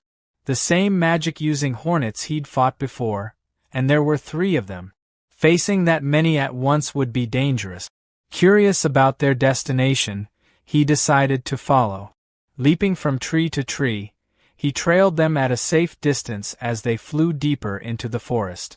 When he reached a clearing, he froze in shock. The forest floor was packed with countless hives, all connected by organic bridges, forming an enormous insect city. Hidden in the grass, he stared in awe. The scale was unbelievable. He wondered if this massive interconnected structure was what an evolved swarm looked like. The 3 wasp mages descended into the colony, joining thousands of others. Then the ground trembled. A massive clawed foot slammed down, crushing an entire hive instantly. A colossal bird stepped into view, a snake-tailed terror bird towering over the ruins. The bird ignored the wasps completely. It ripped open the hives and greedily devoured the larvae inside. Watching from cover, the slime mold broke out in a cold sweat. He recognized the species immediately. The red one had once scared him so badly he'd nearly given up on life, though this blue variant felt different. The colony fought back. Thousands of soldier wasps launched a coordinated dive bomb attack from every direction. But the bird's defenses were absurd. Stingers bounced off its thick feathers. Attacks aimed at the snake head on its tail failed too, unable to pierce the hardened scales. Physical attacks were useless. Switching tactics, the swarm blanketed the bird in insects, trying to suffocate or overheat it. The bird simply shook itself, sending thousands of wasps flying like dust. With brute force failing, the 3 wasp mages finally joined the battle. Hovering above the predator, they activated glowing magic circles and began summoning dozens of fireballs, all aimed directly at the towering terror bird. Explosions tore through the clearing, turning it into a furnace and blasting apart the hives. From his hiding place, Slimy could only stare, stunned by how strong the magic was. He expected the blue bird to be wiped out, but instead, it drank the fire like it was nothing. Its blue feathers burned into a bright, glowing red as it absorbed the spell. Fully charged now, the bird screeched and locked its gaze on the mages. The wasps hesitated, suddenly terrified. With one sharp snap of its snake-like tail, the bird ripped straight through the hives. The snake head scanned the area with heat vision, spotted survivors, and crushed a wasp in seconds. As the swarm collapsed, Slimy realized what had happened. The bird had baited the mages into powering it up. It wasn't just strong, it was clever. He decided to stay hidden and wait until it left so he could scavenge what was left behind. Then everything changed. One of the bird's wings suddenly froze solid. A group of human adventurers had arrived, drawn in by the noise. Nia Ross identified the creature as a snake heron, while Ray Carter warned everyone it was a Lord-level threat. Watching from the rocks, Slimy recognized the group from his past. The bird flexed as heat rolled off its body, melting the ice and breaking free with barely any effort. Ray Carter told Cool Fern to prepare a massive spell while he held the monster back. Cool Fern nodded, his staff lighting up with stored power. The snake heron struck with a massive claw, which Rake blocked with his shield. The impact nearly crushed him, but he forced a shield counter that blasted the bird backward.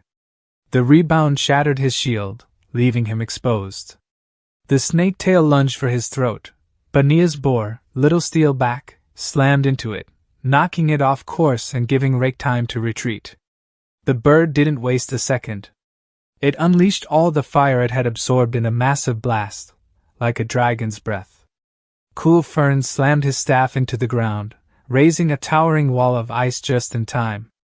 The team took cover as fire and ice collided, flattening the surrounding trees. From his hiding spot, Slimy watched in pure terror, realizing just how far out of his league this fight was. The ice barrier started to melt. Cool Fern shouted as he poured in everything he had left, but the wall finally shattered. When the smoke cleared, the ground was scorched, but the humans were still standing. Slimy could only feel miserable about how weak he was compared to them. Exhausted, Cool Fern admitted he was completely out of magic. Rake immediately took control, telling Nia to cover him while he went for the final blow. Little Steelback fired a spread of quills at the bird, distracting it long enough for Rake to release his full power. He launched himself into the air and came crashing down, his mace glowing like a falling meteor. The strike smashed the bird's head into the dirt, crushing its skull in one clean hit. The monster dropped. Rake stood over the body and declared the battle finished. Cool Fern let out a breath, commenting on just how dangerous the creature had been. From the shadows, Slimy decided that sticking close to humans might be his safest option. Rake told Nia to search the bird's memories for clues about their missing boss. But as he stepped near the tail, the red snake head suddenly bit into his shoulder. At the same time, the main head, everyone thought it was destroyed, snapped its eyes open for one last move. Cool Fern reacted instantly, driving an ice spike through the snake head and killing it, shouting a warning about petrifying venom. Nia rushed forward with a potion, but it was already too late. Rake's throat had turned to stone, making it impossible for him to swallow. His body collapsed as his skin hardened into gray rock. Nia broke down beside the statue that had been her leader. Realizing the snake heron was draining Rake's life to heal itself, Cool Fern grabbed her and forced her to run. As they escaped, the snake heron slowly rose again, its wound sealing shut. It watched them flee, then let out a sound that made it clear who truly ruled the battlefield. Cole gulped down a stamina potion while running, admitting between breaths that he'd misjudged things badly. He said the snake bird wasn't just lord level, it was already on par with a high-tier monster lord. Still, he believed there was hope. If they could make it out of the forest within a week and get the church to send a royal priest, Carter might still be saved. That hope shattered when the snake bird caught up. It slammed down in front of them, cracking the ground on impact. Cole stared in disbelief, muttering that it had regenerated far faster than he expected. He told Nia he'd take command from here. The bird lunged, claws flashing. Nia froze, panic taking over as she asked him what they were supposed to do. Cole told her not to be afraid. He said he'd already thought this through. He ordered her to conserve her magic for now. They needed to escape this cursed forest later. Then he began casting, unleashing an ice-gatling barrage. Frozen bullets hammered the snake bird, locking its legs in place as ice piled up around them. But the monster broke free. Heat built in its throat. It was about to cast high-tier flame magic again, and Cole knew immediately what was coming. He shouted at Nia to ignore everything else and just run. Seeing him walk straight toward the bird, Nia demanded to know what he was doing. Cole answered calmly that he had no choice. If he didn't pin it down here, either of them would escape, and immediately cast high-tier magic, summoning a glacial barrier, a massive wall of ice that rose between them. Nia screamed his name, but the other side of the wall was instantly swallowed by flames. The heat and light tore through the forest, leaving her devastated. Nia clenched her teeth and swung herself back onto Little Steelback's back, urging it forward as she rode away. She knew she had to leave this place immediately, and report everything about this twisted forest to the church. Staying any longer felt dangerous. Just then, her owl caught up to her. Nia felt a rush of relief. She had thought she'd lost it earlier when their magical connection was cut. Seeing it again was a huge comfort. With her owl's vision guiding her, finding a way out of the forest should have been much easier. But that hope shattered almost instantly. The owl didn't respond to her call. Instead, it flew past her and landed silently on a nearby branch. Confused, Nia looked up and froze. When the owl turned around, she saw its eyes bulging unnaturally, filled with something alien. The sanctified fall parasite had infected it. At the same time, far away in a sealed space, another scene was unfolding. Mountains of dead monster bodies were scattered everywhere, weapons still embedded in their flesh. Guild Master Goon stood among them, staring at a system window warning him that his energy and mana had reached their time limit. He already understood what that meant. Suddenly, the dead flesh around him began to move. The corpses flowed together, merging into a single massive body. The entity that formed commented calmly that Goon was panting, clearly struggling to breathe. Over the past 2 years, Goon had exterminated every high-level magic beast in the swamp forest. This entity had died by his hands countless times already. It wondered aloud if Goon had finally used up all his assets. This being was Ko Yalawa, the king of the swamp forest. Ko Yalawa asked what Goon had been muttering to himself about earlier, guessing it was the thing he called the system, the same thing that helped him turn his guild into one of the 8 great guilds. It claimed to know the secret of Goon's body as well, having gathered similar information through transmigration across other universes. It explained that forcing Goon to give everything he had, sparing nothing, was the only way to truly strangle and kill him. That was why Goon had been lured into this trap.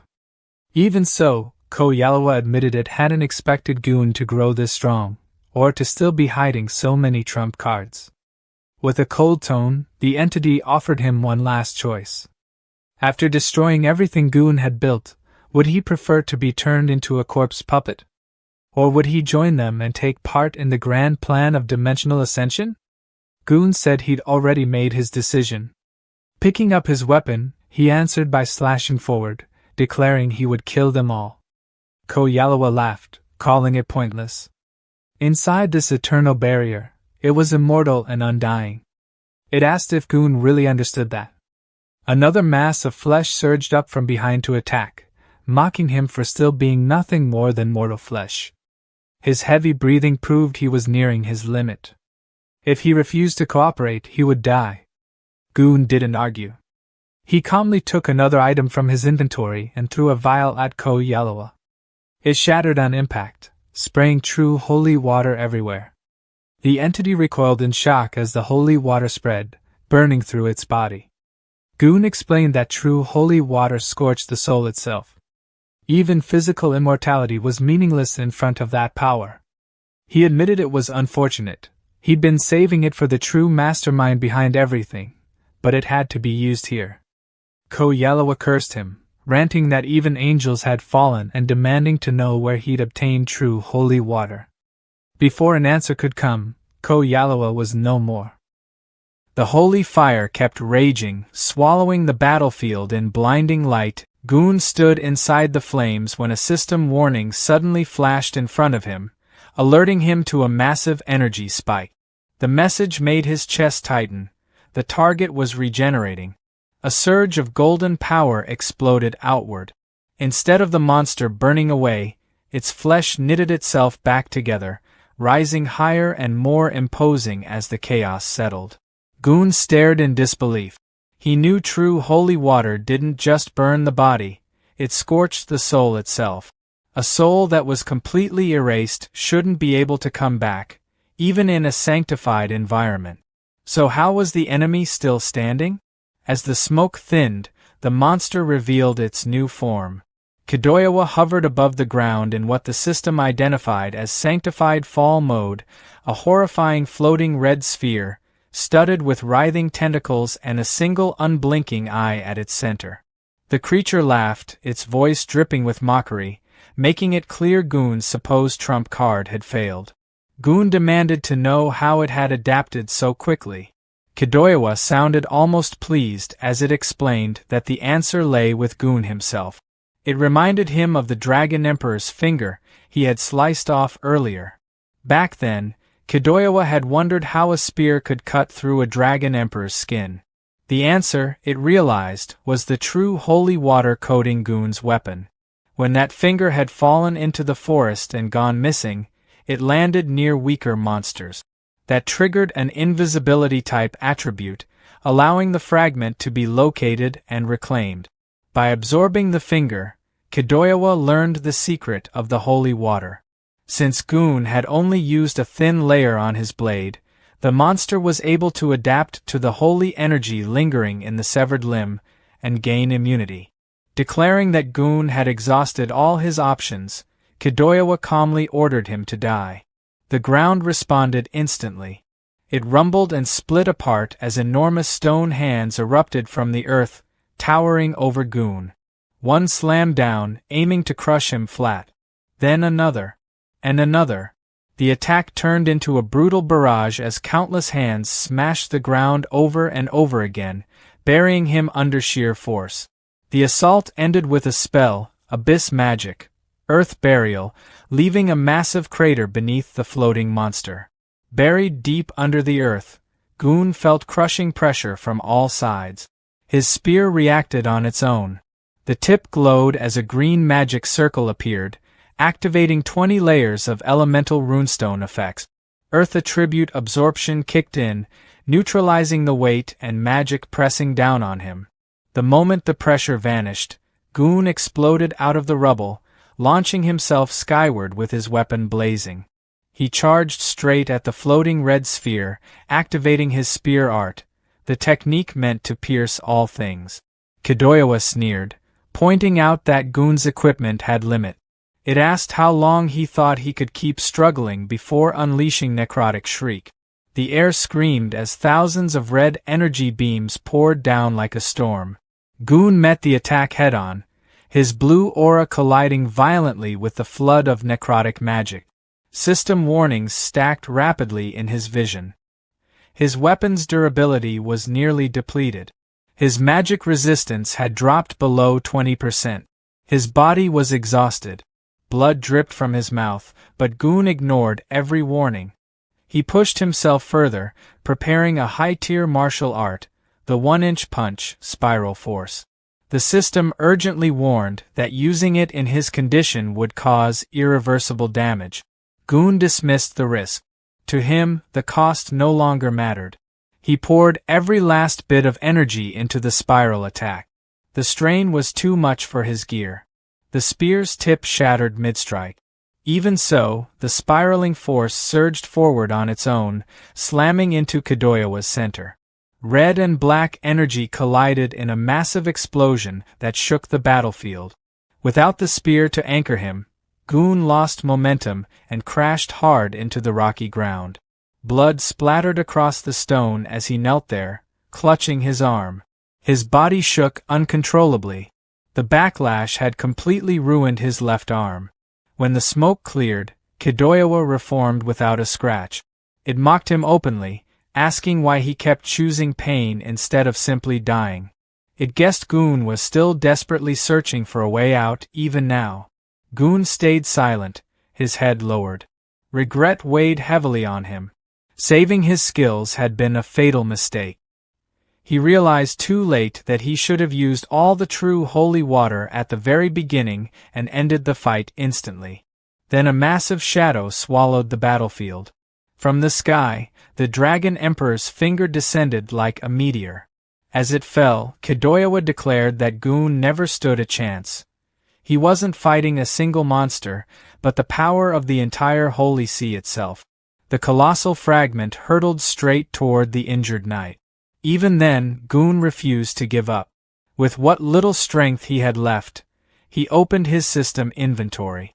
As darkness closed in, he pulled out a tattered ancient scroll glowing with sickly green light. The scroll unfurled on its own, revealing pulsing red runes. It was a forbidden item, the Demon King's favor, and it radiated ominous power. Kettle Yellowa froze as a demon contract materialized before his eyes. He pointed at Goon, his voice shaking as he accused him of hypocrisy, openly opposing their plans while secretly making a deal with a demon long ago. Enormous hands emerged from the darkness, belonging to the Demon King himself. Without hesitation or mercy, the skill Oblivion's grasp activated. Kettle Yellowa was crushed instantly, his body collapsing into fine dust that scattered into the air like ash. From within the shadows, a demon stepped forward and greeted Goon casually, remarking that it had been a long time.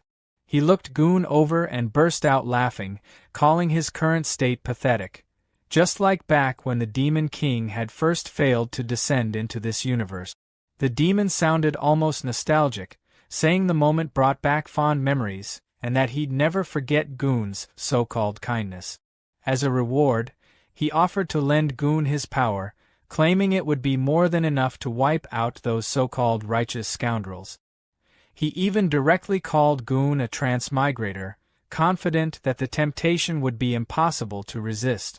To his surprise, Goon didn't hesitate. He calmly tore the demon contract into pieces and said they were even now. The Demon King frowned, clearly disappointed. He called Goon heartless, annoyed that he hadn't fallen for the trap. Before vanishing back into the void, he left Goon with one final warning, that he had already seen the face of his death. Once the demon disappeared, the swamp fell silent again. Goon opened his system interface and winced. His HP was nearly gone, and his mana was completely empty. The system warned him that the Monolone skill was still draining HP to repay its debt and urged him to replenish immediately. He didn't have the strength to respond. Goon sank down onto the ground, exhausted. He wondered if the summoning of the Hope coordinate had worked and asked the system to establish a connection. The answer came back quickly: connection failed. At the same time, a yellow system message appeared from Slimy. Decomposition had failed because the target wasn't organic matter. Slimy stared at Carter's body, now fully turned to stone.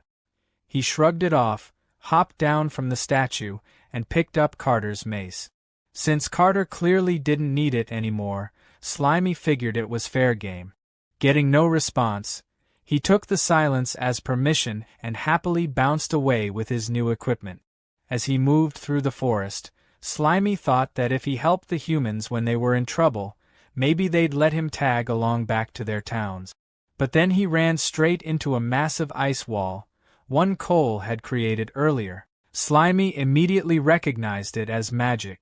A mage had made this, no doubt about it, which meant the group had to be close. He wondered if they'd already taken down the snake bird.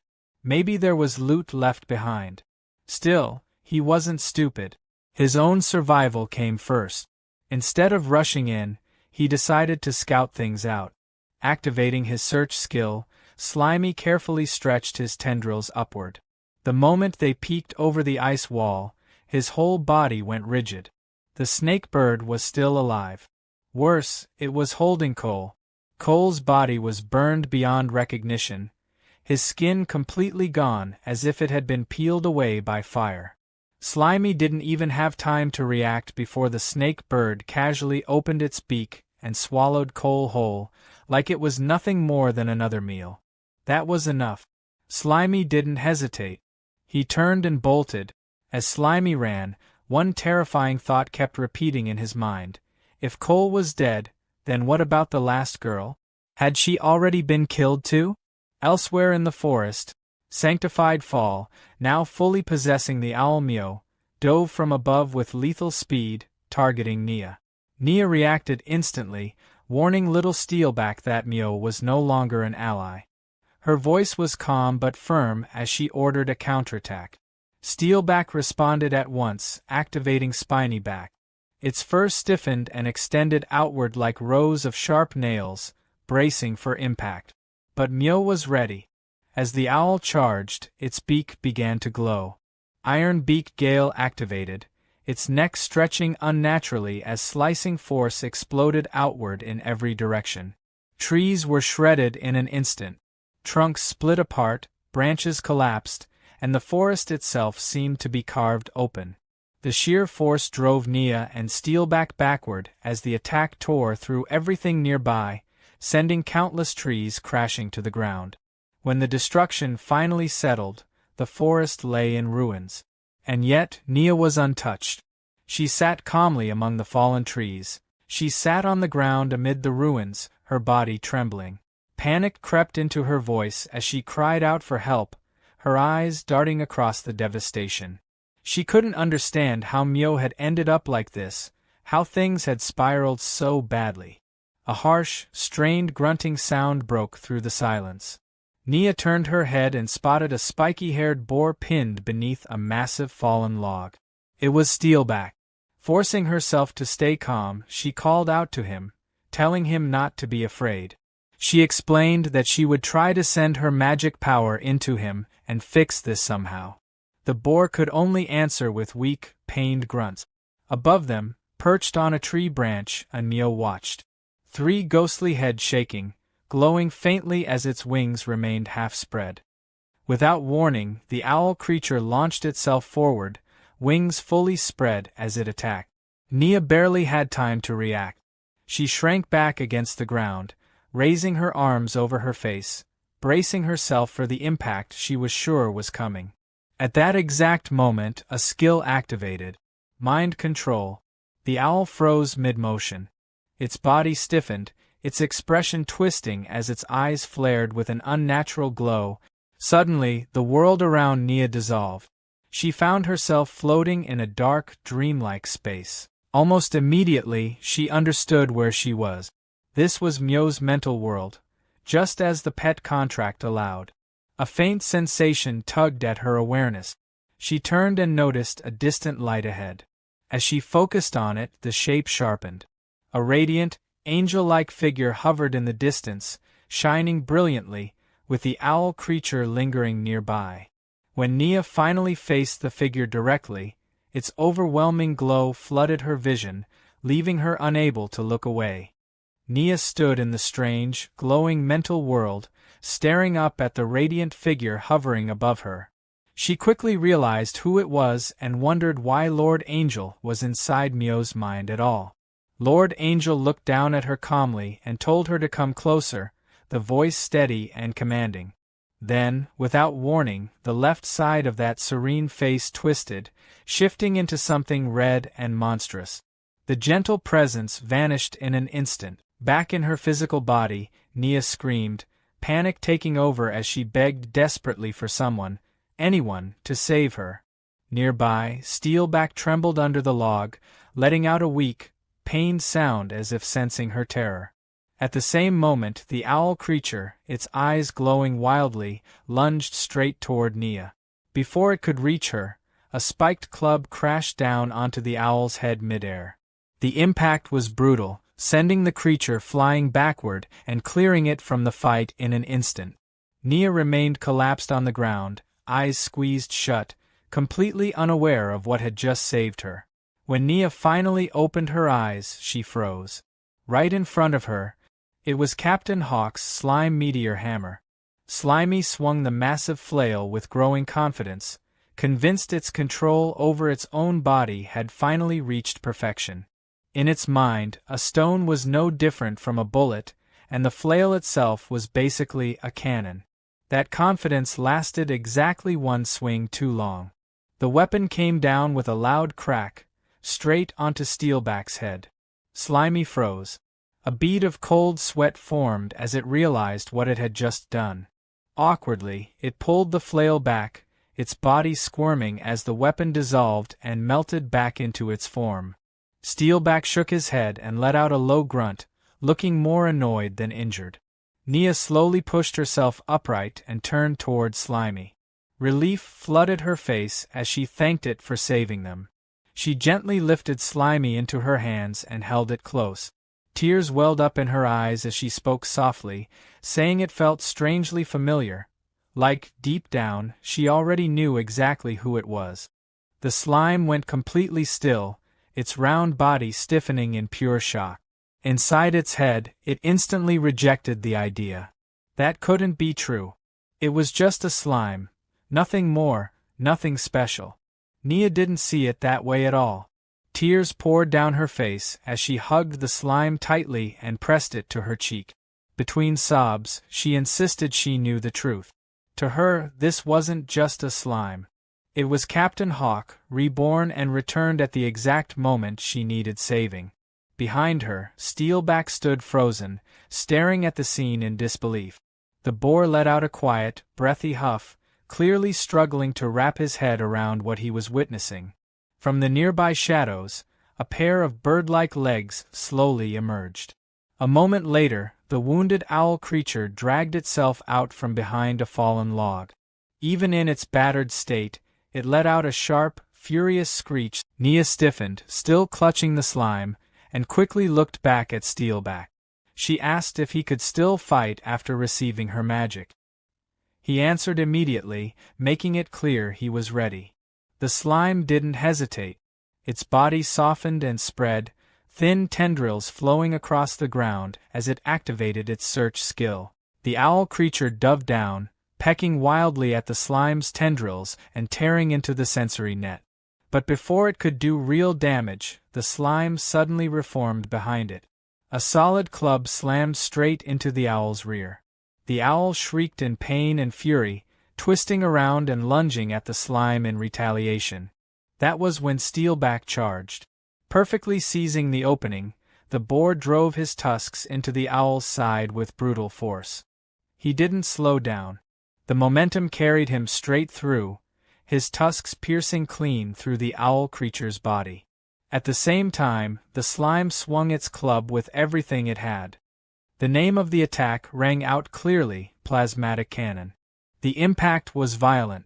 The club, hurled by the force of the blast, shot past the remains and buried itself deep into a nearby tree. The slime's arm trembled as it reached out and tried to pull the weapon free. As it struggled, a single thought crossed its mind. It had definitely used way too much force this time. Nia stood quietly, watching as the slime finally pulled its weapon free from the tree. As the moment lingered, her thoughts drifted back to Mio, the worry she had carried bubbling up again.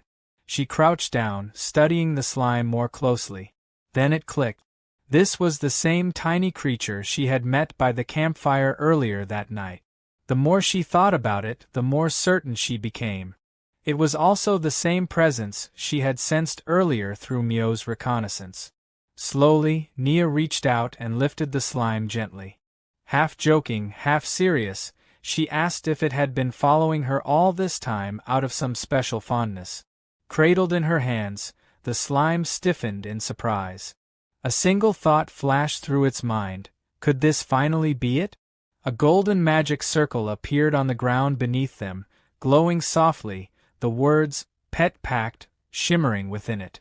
Nia looked directly at the slime and asked if it was willing to form a pact with her. Her expression was calm, sincere, and filled with promise. She swore she would take good care of it. Before the slime could answer, a bright yellow system window abruptly appeared, flashing a warning. It stated clearly that if the host entered a servant pact with a human, access to the system would be lost forever. He would have to choose one, either the system or a master, and there would be no second chance. He started weighing it out. The system was useful, powerful even. It helped him grow, survive, and made everything more convenient. Still, it felt dull compared to the kind of heroine you'd see in an old-school, hot-blooded shonen story. When he really thought about it, the decision felt almost too easy. Numbers, pop-up windows, and emotionless prompts couldn't compare to a real person standing right in front of him. His thoughts ran ahead on their own. He pictured himself and Nia training together under clear skies, running along bright beaches with waves crashing nearby. In his mind, they faced trial after trial, growing stronger together like perfect partners straight out of a very familiar monster collecting game. In that imagined future, he wasn't just tagging along. He was her monster, fighting for her, trusting her without hesitation. They kept climbing higher, dungeon after dungeon, battle after battle. Nia pushed herself hard, and Slimy kept pace, evolving alongside her through every struggle and win. Eventually, she became a champion-level master, her name spreading across nations. Monster taming exploded in popularity, and she rose as the strongest rookie adventurer, gaining fans everywhere she went. People talked about her with admiration wherever she showed up. In that version of the future, Slimy even imagined merging with her, becoming her most powerful and stylish gear, something no one else could copy. With his slime-shaping abilities, he continued evolving until he finally turned into a handsome man, able to stand beside her as an equal. Together, they defeated the great demon king, brought an end to the age of darkness, and restored peace. After that, they got married, settled down, had tons of kids, and lived a quiet life with Steelback always nearby. To Slimy, stories built around systems already felt worn out. If he really had to choose, picking a beautiful girl as his master felt like the obvious answer. In fact, he'd already mapped out hundreds of episodes in his head, dramatic arcs, emotional reunions, and legendary final battles included. He was ready. He decided to choose Nia over the system. Just as he was about to accept the contract, everything went wrong. Nia was killed in an instant.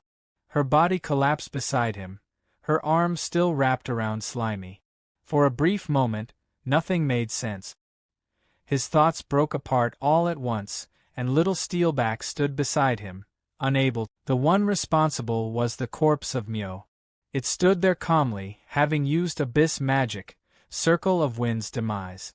From the ruined neck, something disturbing happened as a new head began forming. The shape was human-like, but stripped of skin, exposing raw flesh underneath. Little Steelback reacted immediately. Fueled by rage, he charged straight at the monster. Slimy shouted for him to stop, pleading with him not to rush in. He still couldn't understand how the head Steelback had destroyed earlier was already growing back like nothing had happened. Before Steelback could get close, the creature lifted a finger and pointed at him, casting another spell. Using abyss magic, atavistic ray, it forcibly altered Steelback's body, reducing him into a small lizard before tossing him aside. The terrified lizard scrambled away into the forest. Slimy stayed where he was. This thing was no longer just an owl.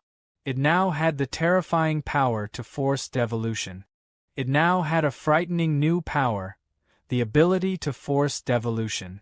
The human-shaped head finished forming and shifted into an annoyed look, muttering about how everything had turned into a hassle. It scoffed at Ko Yalawa, calling him useless and mocking him for burning through resources while still failing to deal with something so small.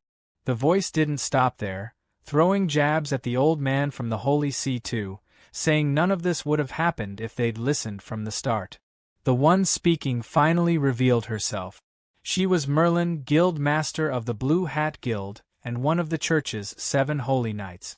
Clearly irritated that she had to handle this herself, Merlin glanced at the sky and noticed the imprisonment barrier was already gone. Even so, she had no intention of chasing anyone down. Activating Tempest Wing, she shot upward at extreme speed and disappeared from view. Slimy was left behind, standing next to Nia's lifeless body.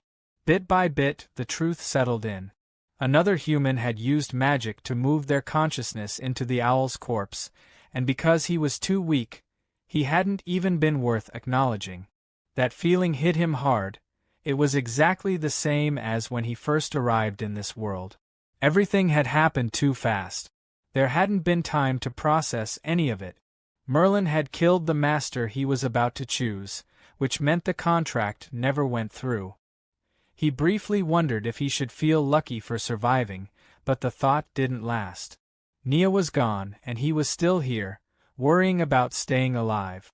Until he personally killed that monster, he decided he had no right to call himself a man. Anger burned through him.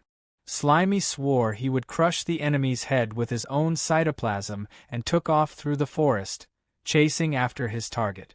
Elsewhere in the swamp, Goon's system informed him that the Monolon repayment was complete. It immediately followed up with warnings about his condition. His health was down to 789 out of 2.8 million, and his arm was badly damaged and needed treatment right away.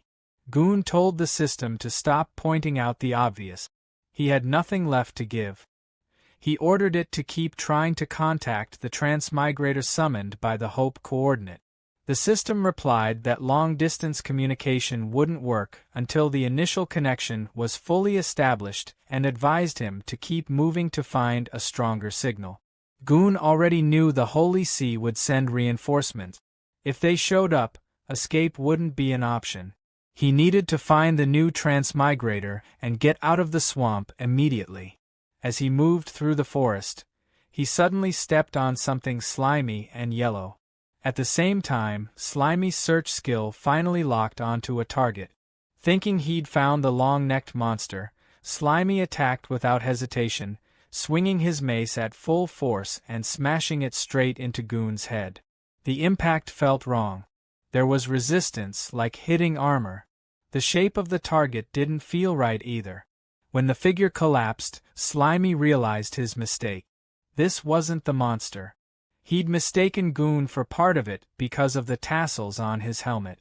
Slimy apologized quickly, blaming the poor lighting and grumbling about how the flashy helmet made things hard to see. Before he could explain any further, Goon grabbed him. Recognizing Hawk's weapon and catching the scent of Nia's blood on Slimy, Goon accused him of killing his guild members, assuming he was connected to the church. At that exact moment, both of their system windows appeared at the same time, announcing that the connection had been successfully established. Goon immediately understood that Slimy was a transmigrator, and as Slimy stared at Goon's system window, he finally realized he wasn't the only transmigrator in this world. Goon stops mid-action, staring at the screens in shock. He asks if Slimy also has a system, quickly realizing this creature is a transmigrator. Slimy is just as stunned, learning that Goon is also from another world. Goon explains that in his fight against the church, he activated a noble phantasm called Hope Coordinate to summon an ally. Slimy now understands that his arrival wasn't random at all. Goon admits he was too weak to save Nia even after meeting the guild and asks Slimy if he's willing to help. He reassures him that he also started with nothing after transmigrating and survived by relying on the system, adding that this world shows no kindness to anyone.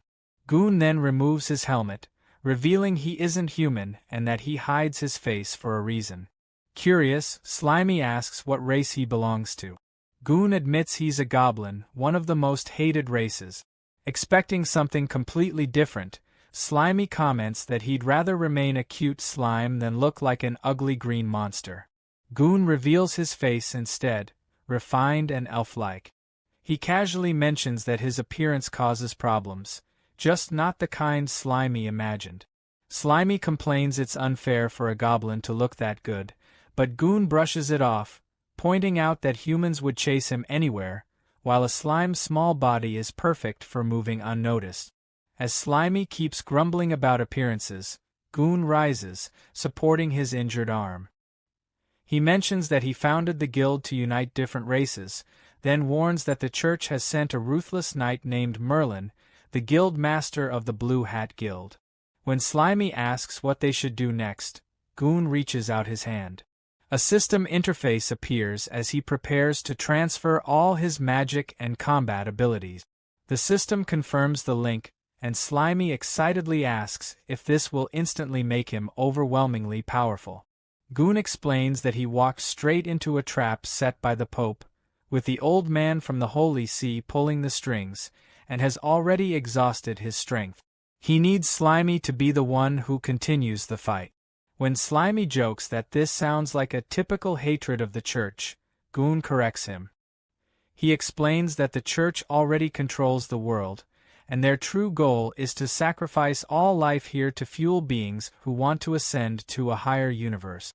Stunned by the scale of it all, Slimy asks how something like that is even possible. Goon begins recounting his past. He explains that he was born a goblin cub at the very bottom of society, raised in mines where survival meant eating scraps and whatever was left behind. At 5 years old, his system awakened, giving him the power to kill the goblins who tormented him. In his memories, a blood-covered young Goon questions who he really is, yet knows his soul was always human. He goes on to explain that he rescued imprisoned female heroes and helped them recover using a skill called dual cultivation. Slimy agrees that even with a monster body, Goon's heart is human. Then it clicks what that skill really means, and Slimy awkwardly points out that it involves sex, comparing it to his own useless decomposition ability. Goon confirms it without hesitation, admitting the skill is exhausting and even saying he envies Slimy. He explains that partnering with different classes boosted different stats. Warriors strengthened his vitality, mages increased his magic output, and the experience gain was massive. He used that power to protect them and start families. Wanting a safer future, he moved them all to the royal capital. Hearing this, Slimy explodes with jealousy, accusing Goon of bragging about his love life. The tone shifts instantly.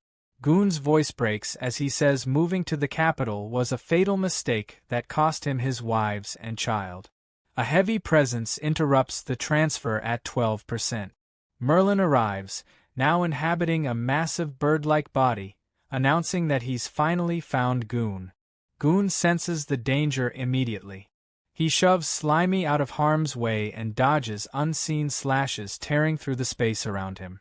Merlin follows up by casting Abyss Magic, Circle of Wind's demise, forming a giant tornado that rips through the forest. When the destruction settles, Merlin stands calmly in the center of a crater. He taunts Goon, openly stating he knows he's a goblin and wants to capture him for experiments. Ignoring orders to kill him, Merlin mockingly brings up Ko Yalawa, asking how Goon managed to defeat an undying monster. Goon pulls himself from the wreckage as his system warns that his armor is destroyed and suggests retreat. He shuts the warning down. Merlin notices him speaking to an unseen interface and jokes about claiming the system for himself once he steals Goon's body. Bleeding, Goon realizes Merlin is a devil and that the undying monster was the result of twisted experiments. Merlin scoffs, saying human lives mean nothing. Suddenly, slime-coated rocks fly toward him. Merlin catches them without effort, barely glancing over. Slimy trembles in the distance as Merlin looks at him with mild pity and uses a gaze that locks Slimy in place, making him feel examined inside and out. Merlin then notices something off. Realizing he was fooled by a decoy, he spots Goon retreating in size, wondering where he thinks he can escape. That's when Goon drops from above, launching a counterattack with physical arts, weak point break. Merlin responds instantly, casting Geometric Inferno and trapping Goon inside a massive cube of fire. Watching the flames, Slimy cries, convinced this is the end for his ally. Merlin smiles, acknowledging the risk but confident the outcome won't change. Then Goon punches straight through the fire. His technique works even against magic, shattering the spell. Merlin stares as Goon's hand bursts through the flames and grabs him. Goon locks his grip on the mage and declares that he finally has him. Surrounded by fire, Goon states that even if this kills him, he will make sure Merlin goes down with him. The system screen flashed showing that only 1 point of health remained out of an absurdly high total. A notice explained that the desperate struggle state had kicked in for 1 minute, locking HP at 1 no matter what damage came in. Nearby, Goon spoke under his breath, activating a skill called the Final Accord. Merlin reacted instantly. His face twisted unnaturally, sharp teeth showing as a voice burst out of him, shouting at Goon to stop and demanding whether he even understood the cost of using that skill. Another system window appeared, this time with urgent warnings. It explained that the Final Accord would cancel out desperate struggle, drop the host's HP straight to 0, and completely erase both body and soul. The system urged careful consideration. Goon didn't hesitate. Holding Merlin down at the center of the ground, he triggered the spell anyway. A huge green and yellow magic circle flared to life beneath them, flooding the area with violent energy. He simply said that it didn't matter. Merlin screamed as power was ripped out of him, white light tearing away from his eyes and mouth while the sound of extraction echoed again and again. Amid the chaos, Goon looked calm. Surrounded by swirling energy, he sent a final system message to Slimy. He apologized, explaining that this was the only way left to get rid of Merlin. He told Slimy that saving the world was now their responsibility and warned them never to put trust in the church. Slimy stared up, eyes wet, overwhelmed. They begged Goon not to do this and asked how someone like them, a simple slime, was supposed to save the world when even someone as strong as Goon couldn't. Goon's body started breaking apart into glowing particles. His voice reached Slimy one last time, telling them to believe in themselves and revealing that his role had always been to serve as the one who summoned Slimy into this world. The magic circle exploded in a blinding flash. When the light faded, the circle was gone, replaced by frozen runes etched into stone. From beneath a cracked layer of ice, Slimy could be seen on the surface. The surroundings had changed completely. The land was now a barren stretch of broken rock, with steam drifting up from the ground. Slimy looked down, crying softly, and said Goon's name. High above, Merlin was still in the sky. From below, Slimy watched as Merlin shouted curses toward Goon, raging that the entire mission had ended in failure. In a pitch-black void, rows of identical, faceless female candles stood in silence.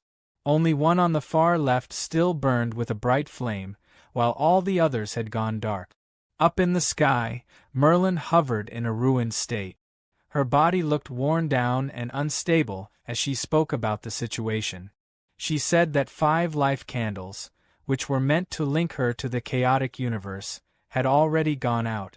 She added bitterly that the only vessel left for her descent had been the remains of a weak, fallen holy monster. Before she could go on, a massive jet of yellow slime shot upward and smacked straight into her face. Slimy pulled back, spitting and staring her down. A system notice popped up showing HP -50. Slimy told her to stop talking nonsense, saying he was going to carry on Goon's will and settle an old score tied to a girl from earlier. As part of Slimy's body sank into the ground, he made a quick decision.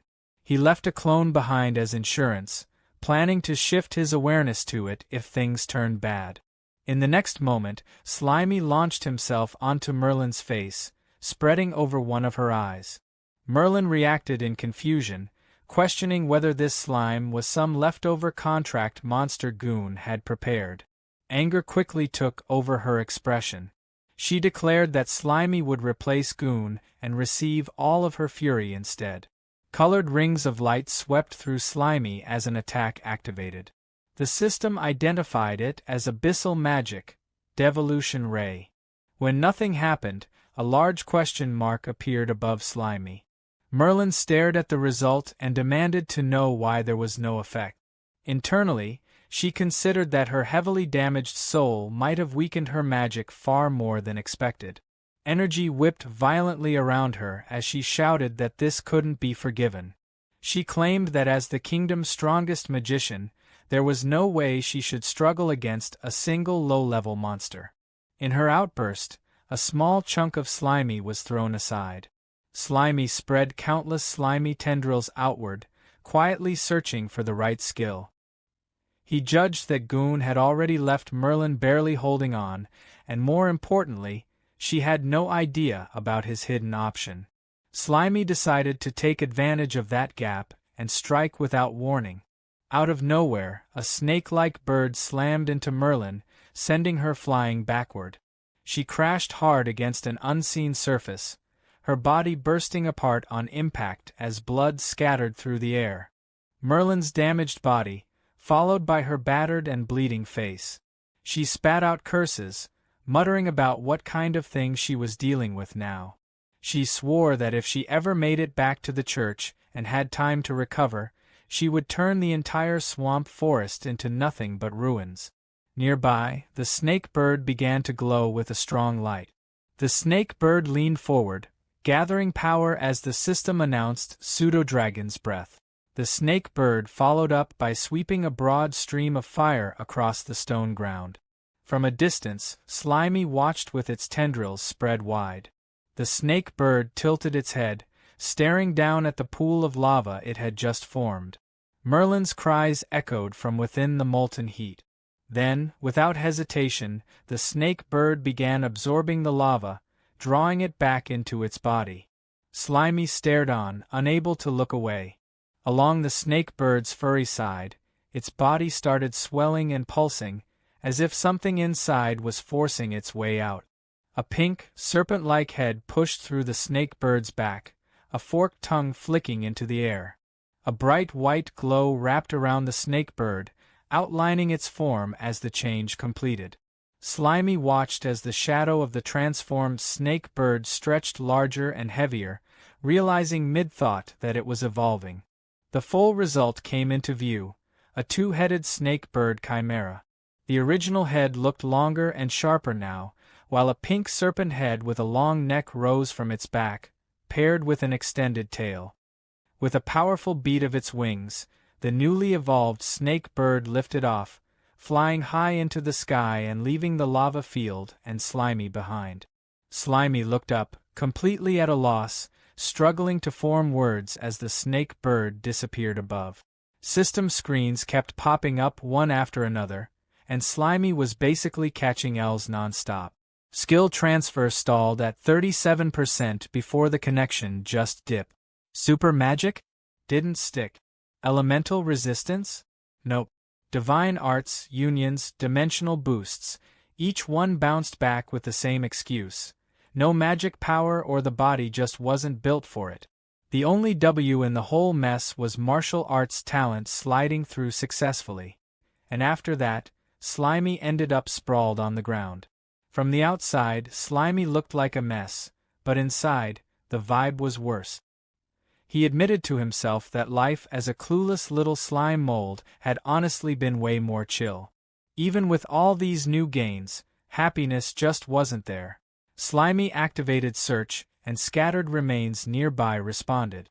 Pieces of Goon's body started pulling together bit by bit, drawn in under Slimy's tentacles. New notifications rolled in.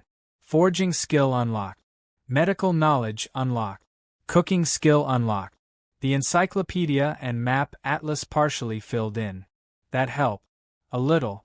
Slimy started shaping himself into something more human. It took effort, but once the form held, his mindset shifted. He reminded himself that slacking off wasn't an option. He told himself he had to carry on Brother Goon's legacy, because if the church really went through with sacrificing the world, nobody was making it out. He kept reinforcing the shape, filling it in, sticking everything together. The result wasn't perfect, but it was close enough. Slimy figured that even without a real body, controlling it like this should work.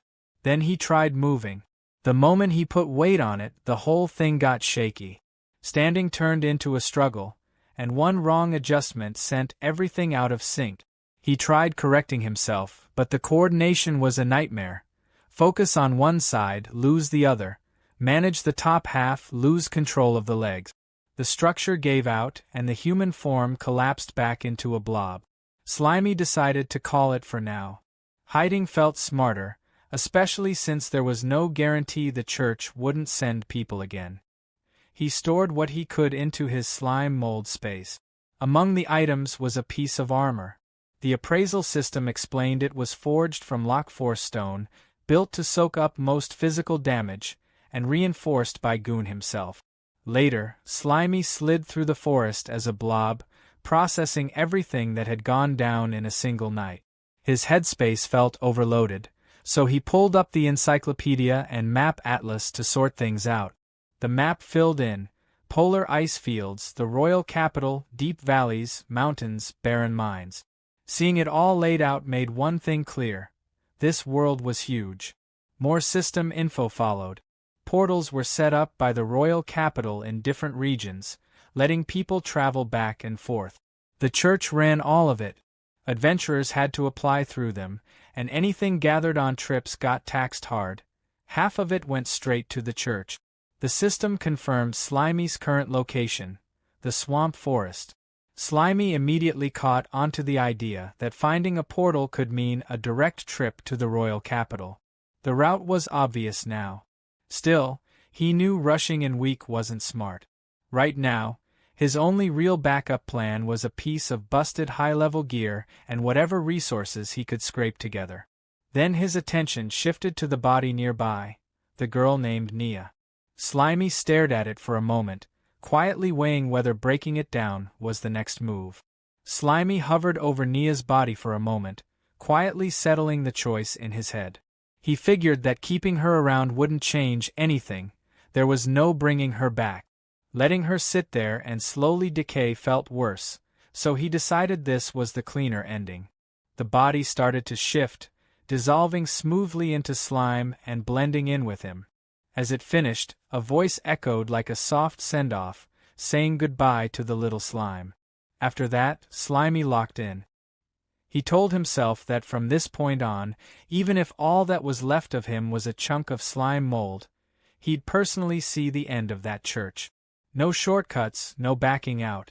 The system wrapped things up fast. Decomposition confirmed. Experience shot up, pushing him from level 49 to 50. He picked up a small batch of enhancement points, and a new skill, Domination, came online. Almost instantly, it synced with his natural traits and fused with Central Command, leveling up into something new, Parasitic Domination. Time passed quietly as Slimy rested in the forest, until movement snapped his attention back. A frog hopped nearby, croaking loud enough to trip his danger sense. Slimy didn't hesitate. He launched a plasmodial barrage, and the frog went down right away. The system logged the win, experience gained, and a bit of HP lost in the process. Standing over the frog, Slimy casually apologized, saying he needed a test subject for the new skill. No hard feelings. The system broke the ability down in detail. Parasitism meant sending slime clusters into the target's body and overwriting its neural network. Domination meant full control afterward, turning the body into a shared sense puppet that followed command. Slimy noted that ever since syncing Brother Gon's encyclopedia data, the system explanations had gotten way more specific. Honestly, it made things easier. First, invade the corpse with slime mold. Simple enough. He activated the skill, and slime poured into the frog's body. Inside, it spread fast, wrapping around everything until the whole thing was covered. A second later, the frog twitched. The system confirmed success. One swamp frog corpse puppet acquired. It also flagged that Slimy had hit the current control limit and would need to level the skill up to manage more. Watching the frog move on its own, Slimy realized parasitism handled the basic motion automatically. The next step was domination. He focused, getting ready to shift his awareness into the slime cluster inside the body and take full control. Slimy realized that his consciousness had really transferred into a corpse. A system window appeared beside what used to be a swamp frog. System: Corpse Puppet, Swamp Frog. Durability: 0%. Available skills: Charged Strike, Tongue Fist, Pounce Bite. Slimy noted that there was even a species introduction. He found it interesting, then focused on the durability. He reminded himself that since it was already a corpse, having 0 durability made sense. There was no HP to talk about. From the frog's low point of view, the forest looked massive. Slimy observed that the field of vision was incredibly wide and figured this must be how a swamp frog saw the world. He found it strangely magical. Looking at the frog's hands, he realized that because he had invaded all the nerves, he had inherited the muscle memory too. He commented to himself that it felt exactly like using his own body, with no need to adjust. Then he considered something else. He realized that after turning a body into a puppet, his main slime body would switch into automatic mode. He admitted that sounded a little risky.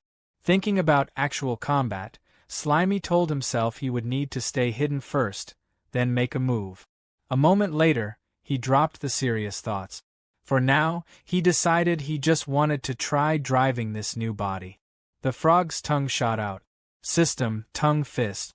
The frog started hopping around, croaking repeatedly. Slimy found it incredibly entertaining. He noted that it was fun and decided to explore somewhere else. The frog moved through the forest and spotted a snail. It called out for the little snail not to run and immediately lunged forward. Right after that, the system began to glitch. Signal weak, disconnected. Back in his slime body, Slimy estimated the distance to be about 30 meters. He realized that when controlling a parasitic puppet, he couldn't move too far away from the main body. The frog continued croaking and attacking with its tongue even without his direct control. From his slime body, Slimy finally understood what was happening. He concluded that it wasn't coming back to life. He worked out that the main body functioned like a signal transmission station. When he actively controlled the puppet and moved too far away, the connection would drop because the signal became weak. On the other hand, when the puppet stayed close to the main body, the parasitic corpse would enter automatic mode and act based on its instincts from when it was alive. The frog lashed out again and missed. Watching this, Slimy commented that the automatic mode did not seem very smart. Slimy decided not to overthink it. He recalled the frog puppet and stored it back into his storage space. Thought, forget it. Let's call it back first. A system window popped up. System: Parasitic Puppet, Swamp Frog X1. Slimy then started thinking about the snakebird he had encountered earlier. Following that logic, he figured that as long as he defeated that creature, he should be able to parasitize its corpse too. His imagination ran wild. He pictured himself riding a powerful snakebird through the skies. If he could parasitize a high-level magic beast, that would be amazing. He reasoned that he could build a strong parasitic army and use it to fight against the so-called evil Holy See. The idea amused him. For now, he decided to keep searching for better targets. Slimy hopped across the swamp, moving smoothly over the surface. Without warning, a jet of water shot up from below and slammed into him. System, HP-70. Slimy landed back down, annoyed. He demanded to know who dared to launch a sneak attack on him. A strange creature surfaced nearby. It looked like a mix between a pufferfish and a crab. Slimy ordered it to state its name. The creature only responded with strange noises, repeating dulu-dulu as it faced him. Slimy sized it up. He identified it as some kind of pufferfish that could spit water, mixed with a smelly crab. To him, it looked like perfect material delivering itself right to his door, saving him the trouble of hunting. The creature attacked again. System, water gun. Slimy complained that everything and everyone seemed to treat him like easy prey. Then he declared that he would show it the strength of a level 50 low-ranking monster lord. Slimy launched his counterattack. System, plasmodial barrage. The barrage struck the puffer crab directly. The creature quickly turned and tried to swim away. Slimy refused to let it escape. He pointed out that attacking and running away would not be that simple. He activated another skill, Morph Net. A shifting net spread out and trapped the fleeing puffer crab in place. Slimy tightened the morph net, and more pufferfish got caught in the struggle. System. Defeated target gained experience points. Slimy was impressed. He noted that there were way more of them than he expected. When he checked his interface, a new icon appeared. System. Parasitic puppet. Pufferfish X1. Another window opened. System. Corpse puppet.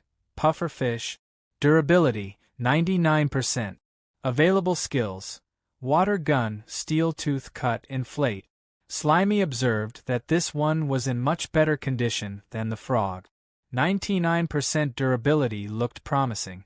Not far away, a large swamp crab moved beneath a tree. Slimy climbed up, positioning himself above it. Without hesitation, he dropped down and launched plasmodial barrage from above, striking the crab directly. He landed on top of the creature as it struggled beneath him, its legs thrashing. As it tried to shake him off, Slimy slipped between the gaps in its shell. He commented that if it wanted to throw him off, it should first deal with him drilling through the openings in its carapace. He squeezed inside. System. Defeated target gained experience points. Once the crab's resistance stopped, Slimy activated his skill. System, Dominion. The takeover completed smoothly. A new icon appeared.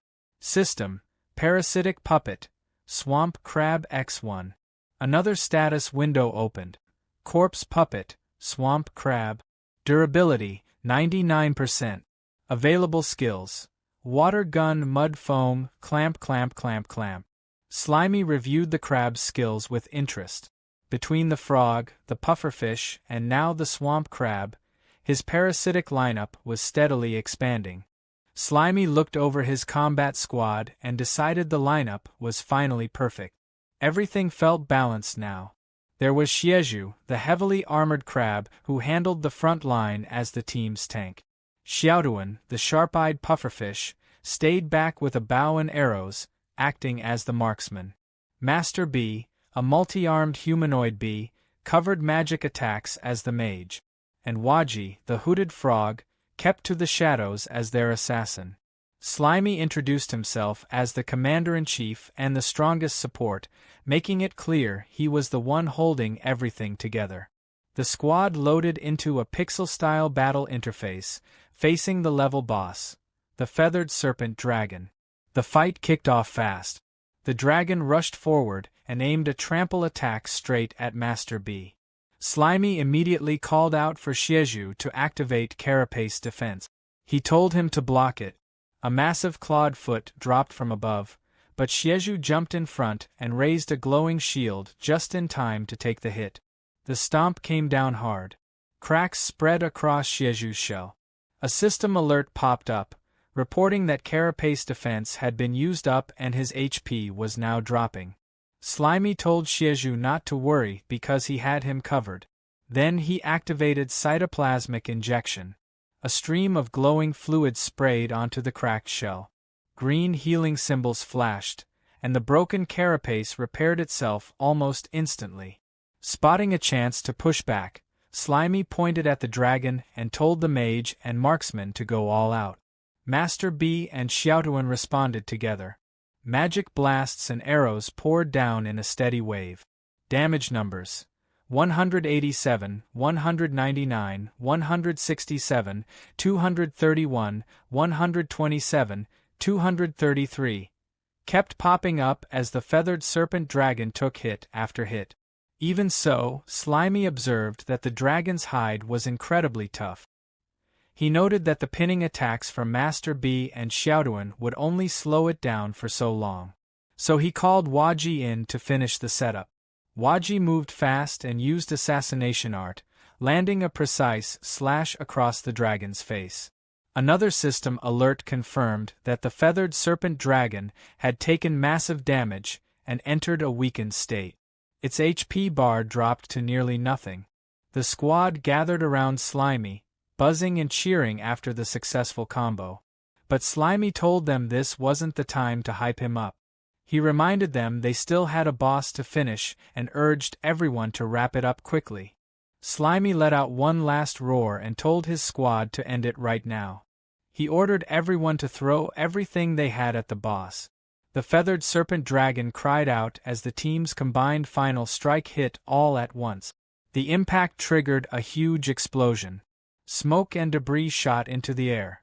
When everything cleared, the dragon was sprawled on the ground, eyes rolled back, tongue hanging out. A system message appeared, confirming the feathered serpent dragon had been fully defeated. Its HP bar was completely empty. A bright victory screen took over the interface. The squad gathered in a tight huddle, claws and hands stacked together in celebration. Slimy laughed, clearly pleased with how the fight went. He told them that playtime was over and their real training started now. Without wasting a second, he hopped toward the glowing cave exit. Xieju, Waji, Master B, and Xiaotuan followed close behind as they stepped out into the open world. The scene shifted to a bright forest filled with sunlight. A river ran smoothly between thick trees. Near the water's edge, a small round creature with a long tail bounced along. A system tag labeled it, Bouncy Mouse, Level 9. It had a worm in its mouth. Out of nowhere, an empowered tongue shot out from the shadows and struck the mouse with insane speed. The attacker stepped into view, a mimic stone cat, Level 21, its body covered in rough gray, rock-like scales. The cat secured its catch and let out a proud meow, clearly enjoying the successful hunt. But the moment didn't last. From above, a giant swamp mosquito, Level 35, dropped down. It drove its sharp proboscis deep into the cat's back. The mimic stone cat released a weak, fading meow as the stronger monster began feeding, claiming the hunt for itself. The giant swamp mosquito finished feeding, its abdomen swollen and pulsing with stolen blood. It left the dried-out remains of the mimic stone cat behind and drifted down to the river. Settling lightly on the water's surface, it began laying a cluster of eggs. Below the surface, several fish rushed in at once. They swarmed the spot and started devouring the eggs the moment they appeared. The mosquito reacted instantly. Its body sparked as it activated electric discharge. Blue lightning shot through the water, sending a violent surge in every direction. The nearby fish jolted from the blast, caught in the sudden wave of electricity. But the chain didn't stop there. From the depths, a massive mouth burst upward.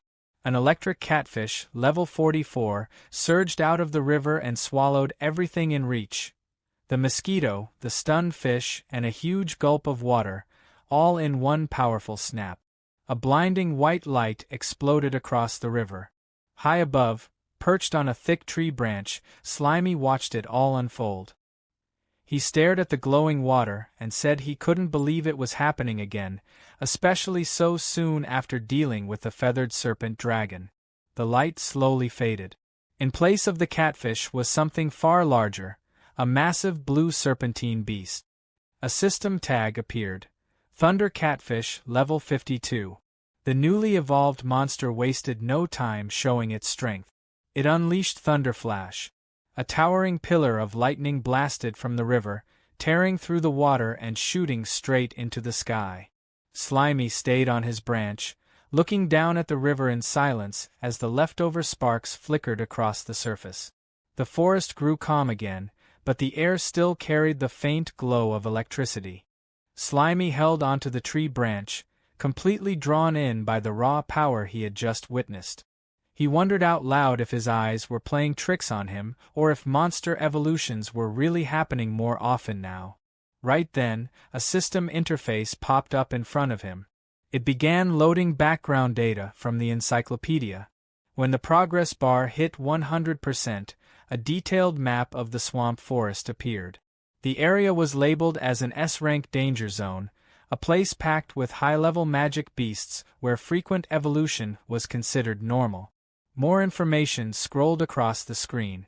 The database showed a past battle record, Gone versus the Swamp Forest Monster Allied Army.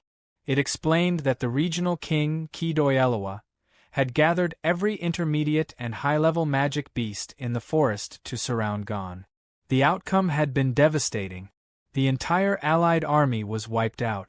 In the aftermath, a massive scorched crater remained, and the ecosystem had been left in ruins. The report then shifted to the present. The region was now in a recovery phase.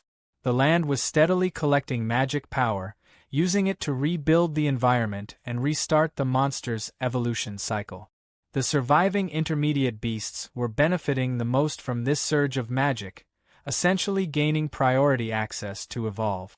The encyclopedia listed examples, including the feathered serpent dragon at level 89 and the newly evolved thunder catfish at level 52. It added that the food chain was about to be completely reshuffled, with every monster fighting for the chance to become the next ruler of the territory. When the recording ended, Slimy admitted that Brother Gon's database was way more useful than he had expected.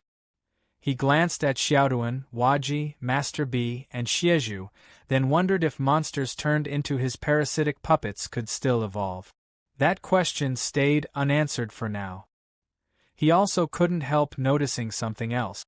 Even though he was only one level below the thunder catfish, the fish clearly felt much stronger than him. That detail bothered him more than he liked to admit. A new system notification appeared, explaining that level alone wasn't a perfect measure of strength. It stated that species traits and mastered skills played a huge role. It even included an example, saying that dragons produce dragons, but a level 100 mouse could still end up as nothing more than a snack for a young dragon. As for his puppets, the system reported that there was no relevant data available in the current records. Before Slimy could think further, a massive burst of blue lightning flashed in the distance. The sky lit up again. He looked toward the source and figured the thunder catfish was probably already fighting something else. Without hesitating, Slimy decided he needed to see it for himself and prepared to head in that direction. Slimy drifted closer to the crackling bursts of electricity. The yellow slime watched bright arcs flash through the air nearby. Stuck right in the middle of all that energy, he just stared and blurted out that this was insane. In the clearing ahead, a brutal fight was already reaching its end. A blue electrical catfish had wrapped its long body around a massive beast. A system tag popped up, labeling the target as a level 60 swamp crocodile. The crocodile let out a painful roar as waves of blue lightning ran through its body. Its eyes widened while the current surged again and again. Blood splashed across the muddy ground, then everything went quiet. From a tree branch nearby, Slimy watched both monsters collapse. He stared at the scene and wondered if luck had just delivered a huge reward right in front of him. Without waiting any longer, He jumped down from the branch and landed in the swamp water beside the bodies with a splash. Standing next to the remains, Slimy looked them over. One corpse had already started rotting, while the other looked badly burned. He figured parasitizing them probably wouldn't work in that condition. Still, he reached out to touch the remains. The moment his body made contact, leftover electricity surged through him. A sharp zap ran across his slime body, and damage numbers of -10 started appearing again and again. Slimy shook wildly from the current while shouting that there was still way too much electricity left in that thing. While enduring the constant shocks, he remembered the huge amount of honey he had eaten earlier, 115 portions in total. Right then, a system window flickered into view, announcing a state called nutritional overload. His HP display looked ridiculous, 50,000/3,909, with 1 hour remaining. Seeing the opportunity, Slimy decided to take advantage of it. His golden slime body expanded outward, spreading across the swampy ground. The liquid mass flowed over the fallen monsters and completely covered the level 60 swamp crocodile. Above the golden blob, a single word appeared: decompose. System notifications started pouring in. Messages listed experience points gained from breaking down the body. Another alert appeared, announcing a newly acquired skill: lightning attribute resistance. Inside Slimy's golden body, the crocodile's flesh quickly vanished until only a clean skeleton remained. Slimy commented that this actually felt pretty nice. Soon after, another system alert appeared, confirming that his experience had reached the requirement for a level up. Feeling the boost from the overload state, Slimy decided there was no reason to slow down. With so much time left, he planned to eat as much as possible. The massive golden blob surged forward into the swamp forest. Slimy moved across the land like a rolling wave, knocking down trees and pushing through the thick swamp. His body kept growing larger and larger, spreading across the terrain while swallowing every creature and plant in his path. He mentioned how fun this rampage felt as his experience points shot higher and higher. System notifications kept scrolling non-stop, each one reporting more experience gained through decomposition while Slimy continued devouring everything around him. Slimy looked out across the swampy landscape. As he scanned the area, his single eye grew wide after spotting something interesting. On the far side of the water, a huge mangrove forest stretched across the distance. The trees there looked far thicker and greener than the area he had been roaming. He started wondering if stronger monsters might live in a place like that. After staring at the distant forest for a moment, he decided he might as well go check it out. With a heavy splash, Slimy jumped straight into the water. The moment he sank beneath the surface, a swarm of red-scaled fish rushed toward him from every direction. The creatures immediately started biting into his golden slime body. Slimy looked irritated as damage numbers started popping up one after another. -40, -37. System alerts quickly followed, warning that he was under a massive attack and that his total HP loss had already passed 1,000. Slimy complained that these tiny fish actually had the nerve to attack him. He decided he might as well eat them to recover some HP. His slime body stretched outward and began absorbing the piranhas. Numbers for recovery appeared right away. +80, +60, +40. More system messages popped up, confirming that monsters had been killed and that he gained experience points through decomposition. But after a short moment, Slimy noticed something annoying. Eating one fish gave him around 80 HP, but the rest of the swarm was chewing away much more than that. The attacks from the others were draining close to 100 HP at the same time. He quickly concluded that this trade was terrible. Meanwhile, the swarm only kept growing. A massive school of piranhas surrounded him, turning the water into a dark moving cloud. System warnings intensified, stating that he was being attacked by a large number of monsters. His total HP loss kept rising. Still underwater, Slimy commented that there were way too many of them. Moving around in the water felt slow, which made it hard for him to react properly. Even though the fish were all below level 20, they were still chewing away far more HP than he could recover. Right then, another system interface appeared to explain the situation. It stated that level was mainly a vertical reference for strength and couldn't always show the real gap between different species. The system also explained that monsters acting as a group could become far more dangerous. Finally, it added that the Devourer's benefit, which made his body gigantic, also made him an easy target in situations like this. Slimy complained that this was not the right time for system explanations. At this rate, he figured he might actually get wiped out. As the piranhas closed in again, Slimy quickly activated one of his skills. Plasmodial Barrage. A huge chunk of his golden slime mass shot upward with explosive force. The move cost him a massive 20,000 HP, but the recoil launched his body out of the water like a cannon blast.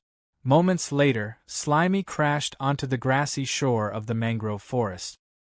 He stayed there for a while, letting his body recover after that chaotic escape. Slimy sat on the grassy bank and looked back toward the water. Out there, a huge whirlpool of piranhas was still spinning around like a living storm. Watching the swarm, he started thinking about his honey supply. He wondered if eating more honey would let him turn giant again. The system answered right away with a short confirmation. It explained that he could, but the timer wouldn't reset. A digital countdown appeared in front of him. Current remaining time, 19 minutes and 29 seconds. Slimy accepted the condition without hesitation. Soon after, the rampage started again. His golden body expanded back into a massive sphere and began rolling through the mangrove forest. Trees snapped, bushes vanished, and rocks were pushed aside as the giant slime carved a wide path through the greenery. System notifications kept scrolling non-stop, reporting experience points gained from decomposition while Slimy flattened everything in his way. After a long stretch of destruction, the giant slime finally stopped. His huge body was now covered with uprooted trees, mud, and chunks of rock. Looking around, Slimy noticed something interesting. Even though the land he rolled over was cleared out, the plants nearby were already growing back at an incredible speed. He figured the Earth's magical energy must be feeding the land and helping everything grow that fast. Then his thoughts drifted toward a bigger idea. Slimy started thinking that overthrowing the church might not actually be that difficult. He knew his slime mold body didn't have dragon breath like a giant dragon, and he didn't have sharp claws or fangs like magical beasts. But he believed his real strength was something else, energy. According to him, he had already passed the hardest stage, going from 0 to 1, the beginning step where everything starts. A vision of the future formed in his imagination. His massive slime body appeared on the horizon beneath a glowing infinity symbol. The idea was simple: infinite decomposition, infinite absorption, infinite evolution. Slimy imagined himself devouring non-stop, day and night. If he kept doing that for about a month, he figured the church would eventually face something terrifying, a massive mold army gathering outside their gate. Slimy laughed proudly at the thought. Then a system box suddenly appeared. "That won't work." Slimy immediately asked why. The system began loading data before presenting its explanation. It stated that as his level increased, the experience gained from decomposing low-level targets would decrease more and more. A formula appeared on the screen. A equals 0.95 carat delta. Then a table followed. 1 level difference, 95% experience. 5 levels difference, 77%. 10 levels difference, 60%. 20 levels difference, 36%. 50 levels difference, 7.7%. 100 levels difference, 0.6%. Slimy quickly understood the problem. That explained why his level hadn't increased at all even after rolling through the forest and decomposing so much stuff. Annoyed, He asked the system if it could just display exact experience values instead of complicated explanations. The system refused. It explained that calculating concrete values required a large amount of computing power and could only be handled through background simulation. Right after that, another alert appeared. Power overload state has ended. The system added that the requirement for the next activation would increase 5 times. At the same time, Slimy's massive golden body began shrinking quickly. The giant sphere collapsed inward until it returned to a small yellow blob. Around him were scattered skeletons and bones left from the earlier rampage. A notification appeared. Nutritional excess. Time up. Now back to his normal size, Slimy sat on the ground beside a skeletal hand. He commented that the system definitely seems smarter after the update. Still, he added that the whole AI customer service vibe was seriously irritating. The system calmly repeated its explanation about concrete values requiring too much energy while Slimy stared at the message with clear annoyance. Slimy sat on top of a skeletal hand and told the system to step down already. The system interface responded right away with a casual "alrighty." Then the window faded away. Almost immediately, Slimy's body started swelling and shaking. His golden slime form puffed out as if something inside was pushing hard to get out. Through the strain, he muttered that he was full again. A moment later, everything burst out at once. A huge stream of waste shot out of his body. Bones, mushrooms, rocks, and all kinds of leftover debris from his earlier rampage flew everywhere. The pile kept growing as the mess scattered across the ground. When it finally stopped, Slimy, looking around at the destruction, he realized something important. If he wanted to keep leveling up, he would have to find enemies that were actually powerful. The view of the swamp stretched far into the distance under a golden sunset. The long path Slimy had cleared earlier was easy to see, cutting across the forest like a giant scar. It led all the way toward a distant body of water. Before long, Slimy arrived at the muddy edge of that area. The water had pulled back, leaving behind a thick bank of wet soil. He noticed that the tide had finally gone out, which revealed a new path forward. Slimy started sliding through the thick brown sludge toward the dense mangrove trees ahead. While moving forward, he wondered what kind of jungle monsters might be hiding deeper inside. The journey quickly turned messy. Mud stuck all over his body as he moved through the swampy ground. Slimy complained about how disgusting it felt, mentioning that he was already sticky enough without being covered in mud too.